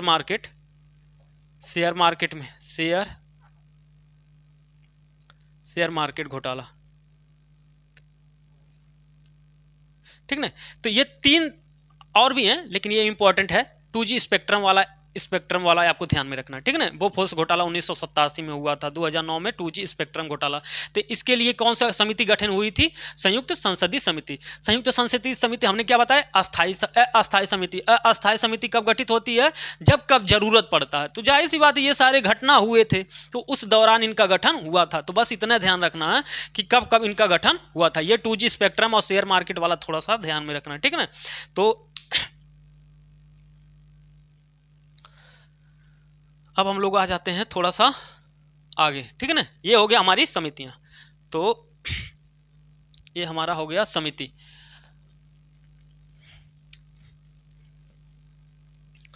अब कुछ और हैं बचे, उनको भी हम लोग लगे हाथ देख लेते हैं। और अब लिखो भारत की निधियां, संसद की निधियां, भारत सरकार की निधियां, संसद की निधियां। भारत सरकार की निधियां, भारत सरकार की निधियां। अब भारत सरकार की निधियां का मतलब क्या है बाबू, पैसा जहां रखा जाता होगा, ठीक है ना। कितनी प्रकार की निधियां हैं भारत में, तो कहोगे 3 प्रकार की निधियां। एक का नाम है बाबू संचित निधि, क्या है, एक का नाम है संचित निधि, एक का नाम संचित निधि, और दूसरे का नाम लोक लेखा निधि, दूसरे का नाम लोक लेखा निधि है। तीसरे का नाम बाबू आकस्मिक निधि है, आकस्मिक निधि, ठीक है। 3 प्रकार की निधि है भारत में जहां पर पैसे रखे जाते हैं, ठीक है ना। 3 प्रकार की निधियां हैं जहां पर पैसे रखे जाते हैं, बस ये ध्यान रखते हुए चलना है। देखो संचित निधि क्या है, जैसे भाई साहब हम लोगों पर टैक्स लगता है ना, टैक्स लगता है तो टैक्स कहाँ रखाता होगा, वसूली होता है तो वो पैसा कहाँ रखा था, ब्याज दी होती है सरकार, तो उस पर जो भाई साहब पैसा दी होती है दूसरे देशों को, तो उस पर जो ब्याज मिलता है वो कहाँ रखा था। तो इस प्रकार के भाई साहब जीएसटी लगता है, वो जीएसटी जो वसूल होता है वो सब पैसा कहाँ रखा जाता है, तो वो कहाँ रखता है, संचित निधि में, ठीक है ना। संचित निधि में जैसे भाई साहब जीएसटी हो गया, भाई साहब कर हो गया, ठीक है ना, कर या टैक्स, ठीक है ना, कर या टैक्स हो गया। उसके अलावा भाई साहब इसमें और भी जैसे कि ब्याज हो गया, ठीक है ना। इस प्रकार के जो प्रावधान है वो कहाँ रखे जाते हैं, संचित निधि में रखे जाते हैं। कहाँ पे रखे जाते हैं, संचित निधि में। अब लोक लेखा समिति क्या भाई साहब, लोक लेखा समिति, लोक माने जनता, जनता का पैसा है भाई साहब, उस पर बस सरकार उसको देखभाल कर रही है, लेकिन सरकार का पैसा नहीं है। लेकिन सरकार ने ये सारा जो पैसा है ये तो सरकार का हो गया ना, टैक्स वसूल ली भाई साहब, वो किसका हो गया, सरकार का। लेकिन जो लोक लेखा निधि है वो जो है वो सरकार का पैसा नहीं है, बस सरकार उसकी देखभाल कर रही है। वो पैसा किसका है, जनता का, हमारा आपका। जैसे बैंक में जमा राशि, जैसे फिक्स लिखो ऐसे, बैंक में जमा राशि। उसके अलावा फिक्स डिपॉजिट होता है ना बाबू, फिक्स डिपॉजिट करते हो ना, ऐसे लिख लो, फिक्स डिपॉजिट। उसके अलावा एफडी कराते हो ना, वही एफडी है बाबू, एफडी कराते हो ना, वो सब किसका है, जनता का पैसा, ठीक है। देखभाल कौन कर रहा है, सरकार कर रही है। उसके अलावा बचत निधियां, ठीक ना, ये सब आपको ध्यान में रखना है। तो ये सारा कहाँ जाएगा, लोक लेखा निधि में। ये सारा पैसा किसका है, जनता का। बस सरकार क्या कर रही है, देखभाल कर रही है, ठीक है ना। तो ये कौन कर रहा है, देखभाल कर रही है। ये सारा कुछ आपको ध्यान में रखना है, ठीक ना। देखभाल करती है कौन, सरकार देखभाल कर रही है, लेकिन पैसा किसका, जनता का, ठीक है ना। ये तो और आकस्मिक निधि, आकस्मिक निधि। अब जो संचित निधि में पैसा आया है ना बाबू, मान लीजिए संचित निधि में कितना पैसा आ गया, 1000 करोड़। कितना बाबू, 1000 करोड़। तो 1000 करोड़ में से कुछ पैसा निकाल करके आकस्मिक निधि में रख देती है। मान लो कि 100 रुपया रख दी, कितना, 100 करोड़ रख दी, ताकि जब हमारे देश में कोई ऐसी आपदा आ जाए, उस आपदा के दौरान हम इसमें से पैसा निकाल के जल्दी से खर्च कर देंगे। क्यों, अभी बताते हैं। बस इतना समझने के लिए आपको ज्यादा है। अब देखो संचित निधि का प्रावधान किसमें किया गया है बाबू, तो आप कहोगे आर्टिकल किसमें किया गया है, तो कहोगे आर्टिकल 266 में। कहां पे किया गया बाबू, आर्टिकल 266 में संचित निधि के बारे में बताया गया। और लोक लेखा निधि के बारे में कहां बताया गया, आर्टिकल 266, आर्टिकल 266 ए में। कहां पर बाबू, आर्टिकल 266 ए में किसका प्रावधान किया गया है, लोक लेखा निधि का। भाई साहब आकस्मिक निधि का प्रावधान किया गया, कहां किया गया, आर्टिकल 267 में। कहां पर, आर्टिकल 267 में। किसका प्रावधान किया गया है, आकस्मिक निधि का प्रावधान कहां किया गया है, आर्टिकल 267 में किया गया है। कहां पर, आर्टिकल 267 में किया गया है। और संचित निधि का प्रावधान 266 में, लोक लेखा निधि का प्रावधान 266 ए में। तो ये आपको ध्यान में रखना। अब बाबू ध्यान देने वाली बात यहां है, यहां से शुरू होता है। भाई साहब यहां से पैसवा कैसे निकलेगा, मान लो कि बैंक, मान लो ये डब्बा संचित निधि मिला के पैसा रख दिए, तो पैसों का ऐसा मुंह उठा के निकाल लोगे, ना ना ना ना। यहां से पैसा खर्च करने के लिए किससे परमिशन लेना पड़ेगा, संसद से। किससे बाबू, संसद से। तो इसकी रखवाली कौन करता है, संसद। संसद रखवाली करती है, ठीक है ना, रखवाली करती है, संसद रखवाली करता है, संसद रखवाली करता है, ठीक है, ऐसे करके लिख लो।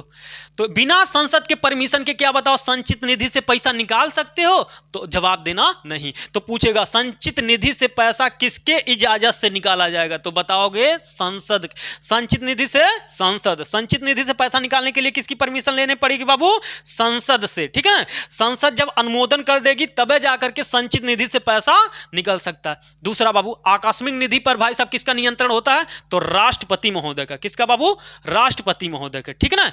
राष्ट्रपति के परमिशन से यहां से पैसा निकाला जा सकता है। तो पूछेगा क्वेश्चन, बताओ आकस्मिक निधि पर किसका नियंत्रण होता है, तो बताओगे राष्ट्रपति का। किसका, राष्ट्रपति का। बिना राष्ट्रपति के अनुमति के आप आकस्मिक निधि से पैसा नहीं निकाल सकते हो। तो यह सब आपको ध्यान में रखना कि आकस्मिक निधि पर नियंत्रण किसका होता है, राष्ट्रपति का। संचित निधि पर नियंत्रण किसका होता है, तो कहोगे भाई साहब संसद का, ठीक है ना। बिना संसद के अनुमोदन के पैसा नहीं निकाल सकते हो। और लोक लेखा समिति से आप क्या है, बिना अनुमोदन के पैसा निकाला जा सकता है। यहां लिख लो, बिना अनुमोदन के पैसा खर्च किया जा सकता है या निकाला जा सकता है, पैसा निकाला जा सकता है, ठीक है, निकाला जा सकता है। ये आपको ध्यान में रखना है, ठीक है ना। बिना अनुमोदन के पैसा निकाला जा सकता है। तो ये था संचित निधियां। संचित निधियों के, भारत सरकार के निधियों के बारे में एक बार आपको बताते हैं। भारत सरकार की निधियां 3 प्रकार की हैं, संचित निधि, लोक लेखा निधि, आकस्मिक निधि। संचित निधि का प्रावधान आर्टिकल 266 में किया गया है। लोक लेखा निधि का प्रावधान 266(1) में किया गया है। आकस्मिक निधि का प्रावधान 267(a) में किया गया है। संचित निधि में भाई साहब जो जीएसटी होता है, टैक्स होता है, ब्याज होता है, उसमें रखा जाता है। और संचित निधि का भाई साहब संरक्षक कौन होता है, संसद। बिना संसद के परमिशन के संचित निधि से पैसा नहीं निकाला जा सकता है। लोक लेखा से भाई साहब बिना परमिशन के भी पैसा निकाला जा सकता है। आकस्मिक निधि पर नियंत्रण राष्ट्रपति महोदय का होता है। यह सब आपको ध्यान में रखना है, ठीक ना। लोक लेखा निधि 266(a), ठीक है ना, बस ये ध्यान रखना। आकस्मिक निधि 267, ठीक है। अब हम लोग आ जाते हैं थोड़ा सा आगे, एक कदम और आगे बढ़ते हैं और हम लोग देखते हैं थोड़ा सा। अब हम लोग देख लेते हैं कि आर्टिकल 112 भी संसद के तहत ही आता है, जिसमें क्या लिखा है, बजट। तो हम लोग बजट इकोनॉमी वाला नहीं पढ़ेंगे, हम लोग बजट पढ़ेंगे कि भाई साहब इसमें कौन कौन से प्रावधान किए गए हैं, जैसे कटौती प्रस्ताव, उसके अलावा आर्थिक कटौती, उसके अलावा नीति निरिमोदन कटौती, ठीक है ना, इस प्रकार के सांकेतिक कटौती, ये सब पढ़ेंगे। विनियोग विधेयक के बारे में थोड़ा सा हम लोग पॉलिटी वाला इकोनॉमी पढ़ेंगे, ठीक है ना। अब लिखो बजट, हेडिंग डालो बजट। ये हम लोगों को पढ़ना क्या, आर्टिकल 112। आर्टिकल 112, आर्टिकल 112 में लिखा है आर्थिक वित्तीय विवरण, वित्तीय विवरण, ठीक है ना। इसके बारे में लिखना है लिखो वार्षिक वित्तीय विवरण, वित्तीय विवरण, विवरण, ठीक ना। क्या लिखा है आर्टिकल 112 में, क्या लिखा है? वार्षिक वित्तीय विवरण। लिखो संविधान में बजट शब्द का इस्तेमाल नहीं किया गया है, बजट शब्द का प्रयोग नहीं किया गया है, प्रयोग नहीं किया गया, ठीक है, नहीं किया गया। अगर संविधान में बजट शब्द नहीं प्रयोग किया गया तो उसके जगह पे क्या किया गया बाबू? वार्षिक वित्तीय विवरण। क्या किया गया बाबू? वार्षिक वित्तीय विवरण शब्द का इस्तेमाल किया गया। ये ध्यान रहे कि संविधान में कहीं भी बजट शब्द का इस्तेमाल नहीं किया गया, ठीक है ना, ये आपको ध्यान में रखना है, ठीक है ना। अब हम लोग आ जाते हैं इसके सामान्य सी बातों पर, थोड़ा सा हम लोग देखेंगे। बजट के चरण, हेडिंग डालो, बजट के चरण, कौन कौन से चरण है? सबसे पहले बजट के चरण। बजट के चरण से पहले हम लोग देख लेते हैं बजट के सामान्य, जैसे कि कभी कभी पूछ लेता है। जैसे लिखो, 1 मिनट रुको।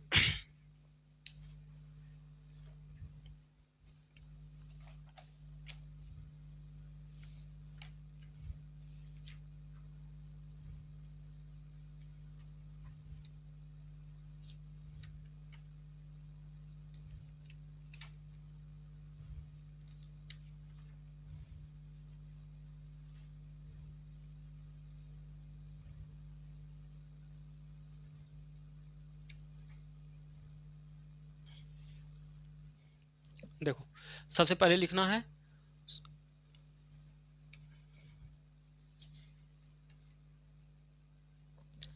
पहला पॉइंट, भारत में पहली बार बजट किसने पेश किया? किसने पेश किया? ठीक है, किया। कब किया गया था? 1960 में, ठीक है। अभी लिखाते हैं कौन किया था, ठीक ना। कब किया? 1960 में। दूसरा है बाबू, दूसरा लिखो, दूसरा है स्वतंत्र भारत का प्रथम बजट किसने पेश किया? प्रथम बजट किसने पेश किया? ठीक है। कब किया गया था? 1947 में, 1947 में। दूसरा बाबू, गणतंत्र भारत का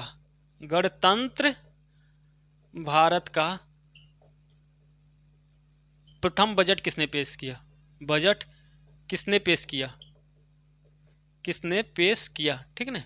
कब किया गया था बाबू? 1950। कब किया गया था? 1950 में, 1950 में। तीसरा पॉइंट लिखो,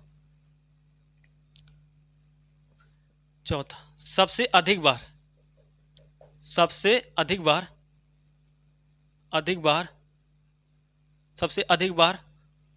बजट किसने पेश किया?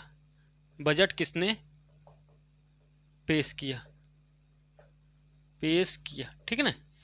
ये आपको ध्यान में रखना होता है।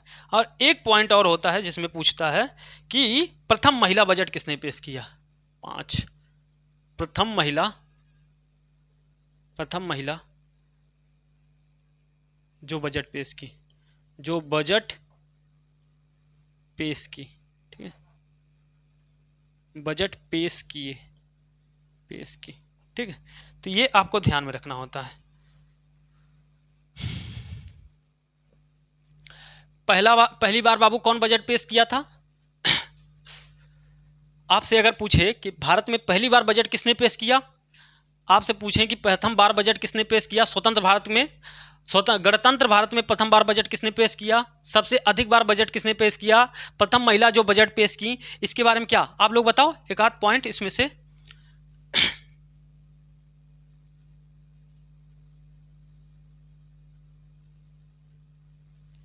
ठीक है, देखो चलो ठीक है। भारत में पहली बार बजट किसने पेश किया था वाओ? तो जेम्स विल्सन किसने पेश किया था बाबू? 1960 में। कौन पेश किया था? James Wilson. भारत में पहली बार बजट किसने पेश किया? James Wilson. कब बाबू? 1860 में। स्वतंत्र भारत का प्रथम बजट किसने पेश किया था? तो षणमुखम सेठी। कब? 1947 में। षणमुखम मुखम चेट्टी। किसने पेश किया था बाबू? षणमुखम चेट्टी ने। गणतंत्र भारत का प्रथम बजट किसने पेश किया था? तो जॉन मथाई ने। किसने बाबू? जॉन मथाई ने। किसने? जॉन मथाई ने। कब? 1950 में। सबसे अधिक बार किसने पेश किया बाबू? तो कहोगे मोरारजी देसाई। मोरारजी देसाई, ठीक ना, मोरारजी देसाई। सबसे अधिक बार बजट किसने पेश किया? मोरारजी देसाई। अब प्रथम महिला जिन्होंने बजट पेश किया तो कहोगे इंदिरा गांधी। कौन बाबू? इंदिरा गांधी। कौन पेश किया था? इंदिरा गांधी। कब? 1900 शायद 70-71 में था क्या? 1970-71 में, ठीक है शायद। एक बार देख लीजिएगा आप, 1970-71 के आसपास ही था, ठीक है ना। इंदिरा गांधी प्रथम महिला जो बजट पेश की, ठीक है ना। इस प्रकार आपसे ये क्वेश्चन पूछा जाता है कि भारत में पहली बार बजट किसने पेश किया? जेम्स विल्सन ने। स्वतंत्र भारत का प्रथम बजट किसने पेश किया? तो षणमुखम चेट्टी ने। गणतंत्र भारत का प्रथम बजट किसने पेश किया? जॉन मथाई ने। सबसे अधिक बार बजट पेश किया तो आप कहोगे मोरारजी देसाई ने। प्रथम महिला जिन्होंने बजट पेश किया तो आप कहोगे इंदिरा गांधी ने, शायद 1970-71 के आसपास। तो ये सारी चीजें आप लिख लो जल्दी से।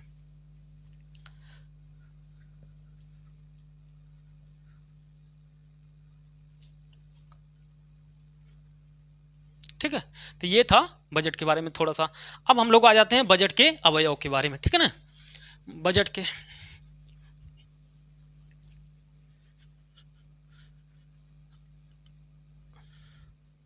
अब आ जाते हैं बजट के चरण, ठीक है। ये भी मिटाते हैं, ये सब तो हो ही गया। बस ध्यान रहे कि आर्टिकल 112 या हमारे संविधान में कहीं भी बजट शब्द का इस्तेमाल नहीं किया गया, ठीक है ना। अब आ जाते हैं हम लोग क्या, हम लोग आ जाते हैं बजट के चरण। बजट के चरण कौन कौन से चरण होते हैं एक बार लिख लेते हैं उनको भी, ठीक है ना। सबसे पहले बाबू बजट पेश किया जाता है। बजट पेश किया जाता है। सबसे पहले क्या होगा? बजट पेश किया जाएगा। बजट पेश किया जाता है। भाई साहब ध्यान रहे कि बजट पेश कौन करता है और बजट पेश कराता कौन है। पेश कराता कौन है, अब पेश करता कौन है। करता कौन है, दोनों अलग अलग है। पेश कराता है राष्ट्रपति, राष्ट्रपति, और पेश करता है कौन? वित्त मंत्री, ठीक है, वित्त मंत्री। ध्यान रहे, पेश कराता है राष्ट्रपति और पेश कराता कौन है? राष्ट्रपति। पहला पॉइंट। दूसरा भाई साहब चरण, बजट पेश होगा तो उस पर क्या होगा? बजट पर बहस होगा। बजट पर बहस शुरू होगा। बजट पर बहस शुरू होगा। तीसरा पॉइंट क्या होगा बाबू? बजट पर बहस शुरू होगा तो उसके बाद विभागीय समितियों द्वारा जांच, विभागीय समितियों द्वारा जांच, समितियों द्वारा जांच होगा, जांच होगा, ठीक है ना। तीसरा पॉइंट बाबू, चौथा पॉइंट होगा विभागीय समितियों द्वारा जांच हो जाएगा तो बजट पर क्या होगा? बजट पर कटौती प्रस्ताव लाया जाएगा। कटौती, कटौती प्रस्ताव लाया जाएगा। प्रस्ताव, यहीं से क्वेश्चन पूछता है, प्रस्ताव लाया जाएगा, ठीक है ना, प्रस्ताव लाया जाएगा। पांचवा है बाबू, बजट पर कटौती प्रस्ताव के बाद क्या होगा? विनियोग विधेयक पेश होगा। विनियोग विधेयक पेश होगा। विधेयक पेश होगा, ठीक है ना, विनियोग विधेयक पेश होगा। छठा क्या होगा? इस पर वित्त विधेयक पारित किया जाएगा। वित्त विधेयक, विधेयक पास किया जाएगा, किया जाएगा, ठीक है। ये हैं 6 चरण। तो आपको ये पूछेगा कि बताओ बजट के कौन से चरण नहीं है, तो ऐसे 3 ठोरा दे देगा, 1 ठो अलग दे देगा, आपसे पूछ लेगा, ठीक है ना। तो बजट सबसे पहले क्या होगा? पेश किया जाएगा। फिर पेश होने के बाद भाई साहब उस पर बहस शुरू होगी। अब बहस चर्चा पर चर्चा हो जाएगी तो उसको और छानबीन करने के लिए विभाग के समितियों को दे दिया जाएगा। जब विभाग की समितियों के पास से आ जाएगा तो उस पर क्या होगा बाबू? कटौती प्रस्ताव लाया जाएगा। और तब विपक्ष कहेगी भाई साहब बहुत ज़्यादा बजट आप बना दिए, ये वाला बजट गड़बड़ हो गया है, इस पर ये 1 रुपए की कटौती लाओ, 100 रुपए की कटौती लाओ, पूरा भाई साहब बजट ही खराब है। इस प्रकार भाई साहब उस पर कटौती प्रस्ताव लाया जाएगा। फिर भाई साहब जो जो पैसा जिस जिस क्षेत्र में आवंटित करने की बात की गई है उस पैसे को लीगलाइज करने के लिए, औपचारिक रूप से मान्यता प्रदान करने के लिए विनियोग विधेयक पेश किया जाएगा, ताकि जहां जहां पैसा बजट में आवंटित करने की बात की गई है उसे हम खर्च कर सकें। तो इसके लिए विनियोग विधेयक पेश किया जाएगा। अब विनियोग विधेयक के बाद भाई साहब वित्त विधेयक पास करके बजट को पास करा लिया जाता है। समझ में आया। सबसे पहले बजट को पेश किया जाएगा कि भाई साहब ये खर्चे हैं, ये आय के साधन हैं, ठीक है ना। तो ये इस प्रकार बजट पेश किया जाएगा। फिर बजट पर बहस होगी, भाई साहब ना इस वाले मंत्रालय को ज़्यादा पैसा दे दिया गया, इस वाले मंत्रालय को फिजूल खर्ची हो रहा है, भाई साहब इतने, भाई साहब इस नीति पर इतना पैसा नहीं खर्च होना चाहिए, कम किया जाना चाहिए। इस प्रकार के बहस शुरू होंगे भाई साहब। दूसरा, विभाग को दिया जाएगा और छानबीन करने के लिए बजट पर कटौती लाया जाएगा कि भाई साहब इतना पैसा कम करो, ये करो, वो करो, इसके लिए कटौती प्रस्ताव लाया जाएगा, अभी बताएंगे। उसके अलावा विनियोग विधेयक, ताकि हम जो मंत्रालय के लिए जो जहां पर काम करने के लिए, योजनाओं के लिए जो पैसा आवंटित करने की बात की गई है उसे लीगलाइज किया जाए, ताकि हम उस पैसे को खर्च कर सकें। वित्त विधेयक पास करके भाई साहब क्या कर दिया जाता है, बजट को पास कर लिया जाता है। इस प्रकार हमको ये चीजें देखना होता है। अब जो हमने आपको बता दिया इसमें, ये बजट में कटौती प्रस्ताव, ये कटौती प्रस्ताव हम लोग देख लेते हैं, ठीक है ना। ये कटौती प्रस्ताव हम लोग देख लेते हैं। ये वाला तो लिख लिए होंगे, इसे मिटाते हैं थोड़ा सा। कटौती प्रस्ताव में तीन प्रकार के कटौती होते हैं। कटौती सांकेतिक, पहले लिखो कटौती प्रस्ताव, कटौती प्रस्ताव, कटौती प्रस्ताव कितने प्रकार के, तीन प्रकार के हम देखते हैं, ठीक है ना। एक होता है आर्थिक कटौती, आर्थिक कटौती। दूसरा है बाबू सांकेतिक कटौती,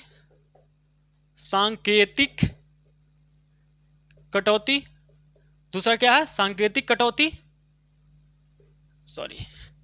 दूसरा है सांकेतिक कटौती। तीसरा है नीतिगत कटौती, नीतिगत कटौती, ठीक है, ठीक है, नीतिगत कटौती। ये तीन कटौतियां हमको देखना है, ठीक है। इसमें क्या क्या प्रावधान है 1 मिनट में आपको समझ में आ जाएगा। नीतिगत कटौती में विपक्ष कहता है भाई साहब बहुत ज्यादा पैसा है, बहुत ज्यादा पैसा आवंटित कर दिए हो मंत्रालय के लिए, इसलिए कहेगा 1 रुपए की कमी किया जाए। 1 रुपए की कटौती की बात करता है, 1 रुपए की कटौती की बात, कटौती की प्रस्ताव पास करता है, प्रस्ताव रखता है, ठीक है, रखता है। 1 रुपए के कटौती का प्रस्ताव रखता है। यहां पर भाई साहब सांकेतिक में 100 रुपए की कटौती की बात करता है, 100 रुपए की कटौती का प्रस्ताव, कटौती का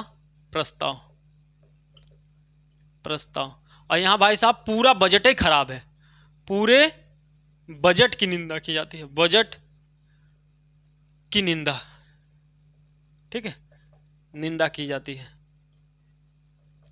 देखो ध्यान से, अब ये तीनों, अगर तीनों में से कौनों पारित हो गया तो क्या हो जाएगी, सरकार गिर जाएगी। ध्यान रहे, सरकार गिर जाएगी, इसका मतलब है सरकार गिर जाएगा अगर भाई साहब कटौती प्रस्ताव पास हो गया तो, ठीक है ना। अब देखो, जैसे हमने क्या बोला कि जैसे सरकार क्या करती है, बजट पेश करती है, बजट पेश करने के बाद बहुत ज़्यादा मंत्रालय को आवंटित कर दिया जाता है, बहुत ज़्यादा पैसा फिजूल खर्ची लगता है विपक्ष को, तो क्या करती है, कटौती प्रस्ताव लाती है। कटौती प्रस्ताव एक आर्थिक कटौती, कहता है ये तो पूरा बजट में खराब बनाया गया, इस वाला बजट एकदम भाई साहब एकदम भयंकर ब्लंडर है, इसमें कोनो प्रकार के सही काम नहीं है, एकदम सब खराब है, तो उसके लिए कहता है आर्थिक कटौती प्रस्ताव लाया जाता है भाई साहब। दूसरा सांकेतिक कटौती, सांकेतिक कटौती कहता है कि 100 रुपए की कटौती का प्रस्ताव पेश किया जाएगा, तो इस प्रकार के कटौती को सांकेतिक कटौती कहते हैं। नीतिगत कटौती, 1 रुपया कमी किया जाए, बजट में 1 रुपया कम करने की बात करता है, लेकिन इन सब का मतलब यह होता है कि अगर भाई साहब प्रस्ताव पारित हो गया, अर्थात भाई साहब तुम्हारे बजट में किसी का दिलचस्पी नहीं है, इसका मतलब तुम्हारे जो सांसद लोग हैं वो सरकार में सहमति नहीं व्यक्त कर रहे हैं, इसलिए इस प्रस्ताव को पारित कर दें। तो अगर ये प्रस्ताव पारित हो गया तो सरकार माना जाएगा कि भाई साहब बहुमत नहीं है, और इस प्रकार सरकार गिर जाने का खतरा बना रहता है। तो ये ध्यान में रखना है, ये आता जरूर है लेकिन पारित नहीं होता, अगर पारित हो गया तो समझ लो सरकार में बहुमत खो चुकी है, यही ध्यान आपको रखना है, ठीक है ना। तो ये था कटौती प्रस्ताव। उसके बाद आपको ये तो बता दिया, तो इस प्रकार बजट के ये सारे अवयव हो गए, ठीक है ना। अब हम लोग देख लेते हैं थोड़ा सा विधेयक, ठीक है ना। अब हम लोग देख लेते हैं थोड़ा सा विधेयक।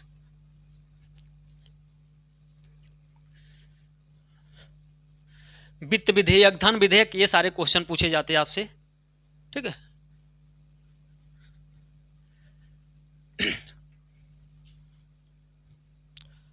एक मिनट आपसे,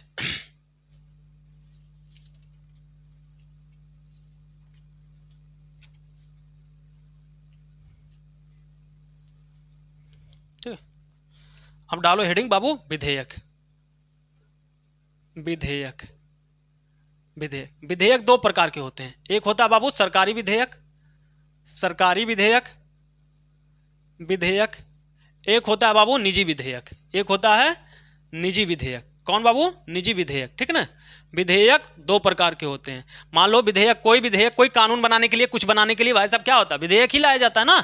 तो देखो विधेयक बाबू क्या होता है? सरकारी विधेयक, निजी विधेयक। जब कोनो मंत्री, जब मंत्री कोई विधेयक पेश करेगा, मंत्री विधेयक, विधेयक पेश करता है तो वह क्या कहलाता है? सरकारी विधेयक। कोई भाई साहब सांसद अगर करेगा, सांसद, बाकी अन्य सांसद करेंगे, सांसद करेंगे, करेंगे तो वह निजी विधेयक होगा, ठीक है ना। बस ध्यान रहे क्या बाबू एक चीज का, कि इस सरकारी विधेयक का होगा जब मंत्री कोई प्रस्ताव लाएगा, जब मंत्री कोई प्रस्ताव लाएगा तो उस प्रकार के विधेयक को सरकारी विधेयक कहते हैं। और भाई साहब जहां पर सांसद लोग लाएंगे तो निजी विधेयक होगा, ठीक है ना। बस इतना ध्यान रखना है। ये भाई साहब इनको सरकारी विधेयक जब आता है तो 7 दिन पूर्व, 7 दिन, ये 1 महीना है, लिख लो। निजी विधेयक को 1 महीने पूर्व, महीने पूर्व सूचना देना होता है, पूर्व सूचना देना होता है, ठीक ना। पूर्व सूचना देना होता है कि भाई साहब हम विधेयक लेकर आ रहे हैं, ये ध्यान रखना है। और इसमें होता है आपका 7 दिन पूर्व, ठीक है ना। इसमें 7 दिन पूर्व होता है, ठीक है। 7 दिन पूर्व सूचना देना होता है, पूर्व सूचना देना होता है, 7 दिन पूर्व सूचना देना होता है, ठीक है ना, देना होता है। लोकसभा अध्यक्ष को बताना होता है, अगर कोनो मंत्री लाएगा तो 7 दिन पहले बताएगा कि हम एक प्रस्ताव लेकर आ रहे हैं संसद में, ठीक है ना। और अगर कोनो सांसद लेकर आएगा जो निजी विधेयक कहलाता है, अगर सांसद लेकर आएगा विधेयक तो निजी विधेयक कहलाएगा, और मंत्री लेकर आएगा भाई साहब तो सरकारी विधेयक कहलाएगा। बस इतना अंतर रहना चाहिए, ठीक ना। तो जब सांसद लेकर आएगा तो उसको 1 महीना पहले सूचना देना होता है कि हम प्रस्ताव लेकर आ रहे हैं, ठीक ना, एक विधेयक लेकर आ रहे हैं। और कोनो मंत्री लाएगा तो उसके लिए 7 दिन पहले बताना होता है, ठीक ना। बस इतना अंतर है और कुछ नहीं। अब इस प्रकार भाई साहब इन दोनों के आधार पर कुल कितने, हमें कुल कई तरीके के विधेयक पढ़ने होते हैं। जैसे हम लोग को इस प्रकार हमको पढ़ना होता है, जैसे धन विधेयक, विधेयक, धन विधेयक, उसके बाद सामान्य विधेयक, सामान्य विधेयक पढ़ेंगे हम लोग, सामान्य विधेयक पढ़ेंगे। उसके अलावा बाबू हम लोग पढ़ेंगे सामान्य विधेयक, वित्त विधेयक पढ़ेंगे, वित्त विधेयक पढ़ेंगे, वित्त विधेयक पढ़ेंगे, संविधान संशोधन विधेयक पढ़ेंगे, संविधान संशोधन विधेयक पढ़ेंगे हम लोग, संशोधन विधेयक, संशोधन विधेयक पढ़ेंगे। तो ये सारे 4 प्रस्ताव हम लोग को, 4 प्रकार के विधेयक हम लोग को पढ़ना होता है, ठीक है ना। तो ये आप लोग देख लो, ठीक है ना। अब हम लोग शुरू करते हैं। ये चारों बड़े आसान तरीके से हम लोग देख लेते हैं इन चारों के बारे में। देखो सबसे पहले थोड़ा सा धन विधेयक और थोड़ा सा ये देख लेते हैं। धन विधेयक, विधेयक, धन विधेयक देखते हैं और वित्त विधेयक देखते हैं। वित्त विधेयक, ठीक है, वित्त विधेयक। देखो धन विधेयक की परिभाषा, धन विधेयक कहाँ लिखा है? आर्टिकल 110 में, आर्टिकल 110 में लिखा गया क्या? धन विधेयक। और वित्त विधेयक कहाँ लिखा गया है? आर्टिकल 117 में। क्या बाबू? आर्टिकल 117 में क्या है? वित्त विधेयक। अब देखो जो वित्त विधेयक है वो धन विधेयक तो है ही है, हाँ वो धन विधेयक है ही है। धन विधेयक क्या, कौन से विधेयक होते हैं? जैसे धन विधेयक कौन से विधेयक होते हैं आपको पहले ही हम लिखाए हैं कि लोकसभा तय करेगा, लोकसभा का अध्यक्ष तय करता है कि धन विधेयक है कि नहीं है। तो धन विधेयक कौन तय करता है? लिखते चलिए। धन विधेयक, धन विधेयक को परिभाषित लोकसभा, लोकसभा का अध्यक्ष करता है, लोकसभा का अध्यक्ष करता है। कौन करता है बाबू? लोकसभा का अध्यक्ष करता है। कौन? लोकसभा का अध्यक्ष क्या करता है कि कौन सा विधेयक धन विधेयक है, कौन सा विधेयक वित्त विधेयक है, कौन सा विधेयक नहीं है। तो सिंपल सा मतलब है भाई साहब, जो धन विधेयक होगा इसका निर्धारण कौन करेगा? तो लोकसभा का अध्यक्ष करता है। कौन करता है? लोकसभा का अध्यक्ष करता है। तो आर्टिकल 110 में लिखे गए चीजों को धन विधेयक के रूप में जाना जाता है। जैसे धन विधेयक में कौन कौन से शामिल होते हैं? जैसे कर लगाना। क्या? कर लगाना क्या है? धन विधेयक। कर लगाना, कर लगाना, कर हटाना, कर हटाना, ये सब किस में जाएगा? धन विधेयक में। भाई साहब और देखो, कर की दर कम करना, कम करना, करना। और देखो, कर की दर बढ़ाना, दर बढ़ाना, ये सब क्या है बाबू? ये सब धन विधेयक है। क्या बाबू? ये सब धन विधेयक। अब देखो वित्त विधेयक क्या है? जो 117 में लिखा गया वो तो वित्त विधेयक है, लेकिन जितने धन विधेयक हैं उस सब के सब वित्त विधेयक भी है। समझ में आया? जैसे देखो हाई का है, ई मान लो कि बाबू वित्त विधेयक है। क्या बाबू? वित्त विधेयक, वित्त विधेयक है, ठीक है ना, वित्त विधेयक। लेकिन इसी वित्त विधेयकों में कुछ ठौरा, कुछ मान लो, कुछ क्या हो जाएगा? धन विधेयक हो सकता है, धन विधेयक हो सकता है, ठीक है ना, विधेयक हो सकता है। तो जितना एक चीज तो ये समझ लीजिए, और दूसरा हाई धन विधेयक है, हाई धन विधेयक है, तो जो धन विधेयक है वो वित्त विधेयक अपने आप हो जाएगा, ठीक है ना, क्योंकि वित्त विधेयक के अंतर्गत धन विधेयक अपने आप आ जाएगा, धन विधेयक वित्त विधेयक के अंतर्गत अपने आप आ जाएगा, बस ये ध्यान रखना है। लेकिन देखो सारे वित्त विधेयक धन विधेयक नहीं होते हैं, लेकिन सारे धन विधेयक वित्त विधेयक होते हैं। तो लिखो यहीं पे लिखो, ऐसे लिखो, सभी, नोट करके लिखो, सभी धन विधेयक, सभी धन विधेयक, सभी धन विधेयक वित्त विधेयक होते हैं, वित्त विधेयक होते हैं, ठीक है ना, सभी धन विधेयक वित्त विधेयक होते हैं। लेकिन सभी धन विधेयक, लेकिन सभी वित्त विधेयक, वित्त विधेयक धन विधेयक नहीं होता, धन विधेयक नहीं होता, ठीक है, नहीं होता। यह ध्यान रखना, सभी धन विधेयक क्या है? वित्त विधेयक हैं, लेकिन सभी वित्त विधेयक धन विधेयक नहीं होता। यहीं से खूब क्वेश्चन पूछता है ससुरा, उल्टा कर देगा, इसी शब्दवा को उल्टा करके पूछ लेता है, समझे? तो ये ध्यान रखना, एकदम नोट करके लिखना बाबू, ठीक है ना, कि सभी धन विधेयक तो वित्त विधेयक हैं हमें, लेकिन सभी वित्त विधेयक धन विधेयक नहीं है। वित्त विधेयक संबंध आर्टिकल कितना है? 117। धन विधेयक से संबंधित आर्टिकल कितना है? 110। समझ गए? धन विधेयक कौन सा विधेयक होगा? धन विधेयक को परिभाषित कौन करता है बाबू? तो धन विधेयक को परिभाषित करने का कार्य लोकसभा अध्यक्ष करता है। कौन तय करता है कि धन विधेयक है कि नहीं? तो कहोगे लोकसभा का अध्यक्ष, ठीक है ना। तो इस प्रकार आपको लिखते चलना है। धन विधेयक के कौन से शामिल होते हैं? जैसे कर लगाना, कर घटाना, कर की दर को कम करना, कर की दर को बढ़ाना, ये सारे क्या होते हैं? वित्त विधेयक होते हैं, ठीक ना। बाकी आर्टिकल 330, आर्टिकल 331, आर्टिकल 332, आर्टिकल 333, ठीक है ना। ये है, आपका ध्यान रखें। ये क्या आर्टिकल 330 में क्या लिखा है? लोकसभा में, देखो ध्यान से, आपको ध्यान से, ये सारे आर्टिकल आपसे पूछे जाते हैं, ठीक है ना, ये चारों आर्टिकल। अब देखो लिखो, आर्टिकल 330 में क्या है? लोकसभा और राज्यसभा में, लोकसभा और राज्यसभा में, सॉरी एक मिनट, लोकसभा ही केवल है, ठीक है ना। आर्टिकल 330 में क्या है? लोकसभा में SC ST आरक्षण, क्या? SC ST आरक्षण, SC ST आरक्षण, ठीक है ना। और ये क्या है? 331 क्या है? राज्यसभा में, सॉरी, लोकसभा में, लोकसभा में, लोकसभा में Anglo Indian, Anglo Indian, Lok Sabha में एंग्लो इंडियन के लिए आरक्षण, के लिए आरक्षण, ठीक है ना, आरक्षण का प्रावधान था। ये क्या बाबू? विधानसभा में, विधानसभा में, विधानसभा में SC ST आरक्षण, SC ST आरक्षण, आरक्षण, ठीक है ना। उसके अलावा विधानसभा में, विधानसभा में एंग्लो इंडियन आरक्षण, एंग्लो इंडियन आरक्षण, इंडियन आरक्षण, ठीक है, एंग्लो इंडियन आरक्षण, ये आपको ध्यान में रखना है, ठीक है ना। लिख लो, विधानसभा में SC ST आरक्षण, विधानसभा में एंग्लो इंडियन आरक्षण, ठीक है ना।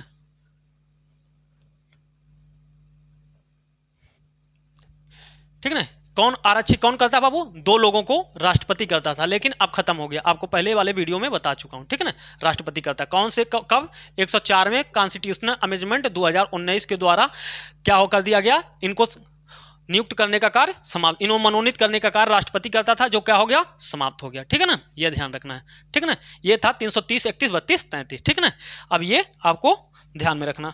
उसके अलावा और कुछ थोड़ा सा बचा है, उसे भी लगे हाथ देख लेते हैं हम लोग, जैसे कि विश्वास प्रस्ताव और अविश्वास प्रस्ताव। ठीक है ना, लगे हाथ इनको भी देख लेते हैं। अब अच्छा, इसी में और आर्टिकल लिख लो, दो एक आर्टिकल है, जैसे 248 लिखो, आर्टिकल 248, आर्टिकल 248, आर्टिकल 249, 249। ठीक है ना, आर्टिकल 248 में क्या है, आर्टिकल 248 में है, लिखो देखो, अपशिष्ट सूची पर कानून संसद बनाएगा। अपशिष्ट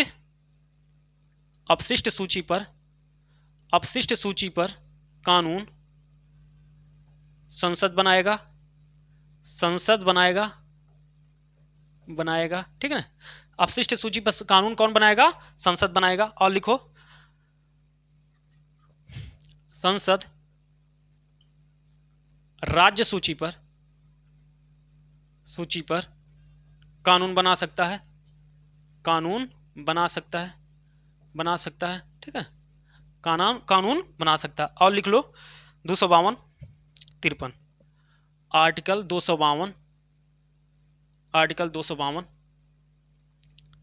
252 लिखो, दो या दो से अधिक राज्य, दो या दो से अधिक राज्य, दो या दो से अधिक राज्य, अधिक राज्य राज्य सूची के विषय, राज्य विषय, राज्य विषय संसद को सौंप सकते हैं, संसद को सौंप सकते हैं, सौंप सकते हैं। ठीक है, आर्टिकल 253 लिखो, आर्टिकल 253, आर्टिकल 253, आर्टिकल अंतर्राष्ट्रीय संधि को लागू करने के लिए, अंतर्राष्ट्रीय संधि को, अंतर्राष्ट्रीय संधि को लागू करने के लिए, अंतर्राष्ट्रीय संधि को लागू करने के लिए, संधि को लागू करने के लिए, लागू करने के लिए, के लिए, के लिए, के लिए संसद, संसद राज्य सूची पर कानून बना सकता है, राज्य सूची पर, सूची पर, राज्य सूची पर कानून बना सकता है, कानून बना सकता है। ठीक है, ठीक है, ये सारा आर्टिकल आपको थोड़ा सा ध्यान में देना है। ठीक है ना, संसद को कानून बनाने की शक्ति प्रदान है। ये था हमारा, थोड़ा एक बार आप फिर से इसे रिवीजन करिए। ठीक है ना, देखो ध्यान से देखो, देखो आर्टिकल 330 में लोकसभा में एससी एसटी आरक्षण के बारे में बताया गया, 331 में लोकसभा में एंग्लो इंडियन के बारे में आरक्षण बताया गया, 332 में विधानसभा में एससी एसटी आरक्षण के बारे में बताया गया, आर्टिकल 333 में विधानसभा में एंग्लो इंडियन के आरक्षण की बात कहा गया है, आर्टिकल 248 में अपशिष्ट सूची पर कानून संसद बनाएगा ये बताया गया है, आर्टिकल 249 में संसद राज्य सूची पर कानून बना सकता है ये बताया गया भाई साहब, आर्टिकल 252 में बताया गया दो या दो से अधिक राज्य राज्य सूची के विषय संघ को दे सकते हैं कानून बनाने के लिए। ठीक है ना, आर्टिकल 253 में कहा गया है कि अंतर्राष्ट्रीय संधि को लागू करने के लिए क्या कर संसद क्या कर सकता है, राज्य सूची के विषय पर कानून बना सकता है। तो ये बड़े इंपॉर्टेंट आर्टिकल हैं, आपको ध्यान में रखना है। ठीक है ना, ये सारे आर्टिकल आपको ध्यान में रखना है। अब हम लोग अंतिम पड़ाव पर आ चुके हैं, देख सकते हैं थोड़ा सा और,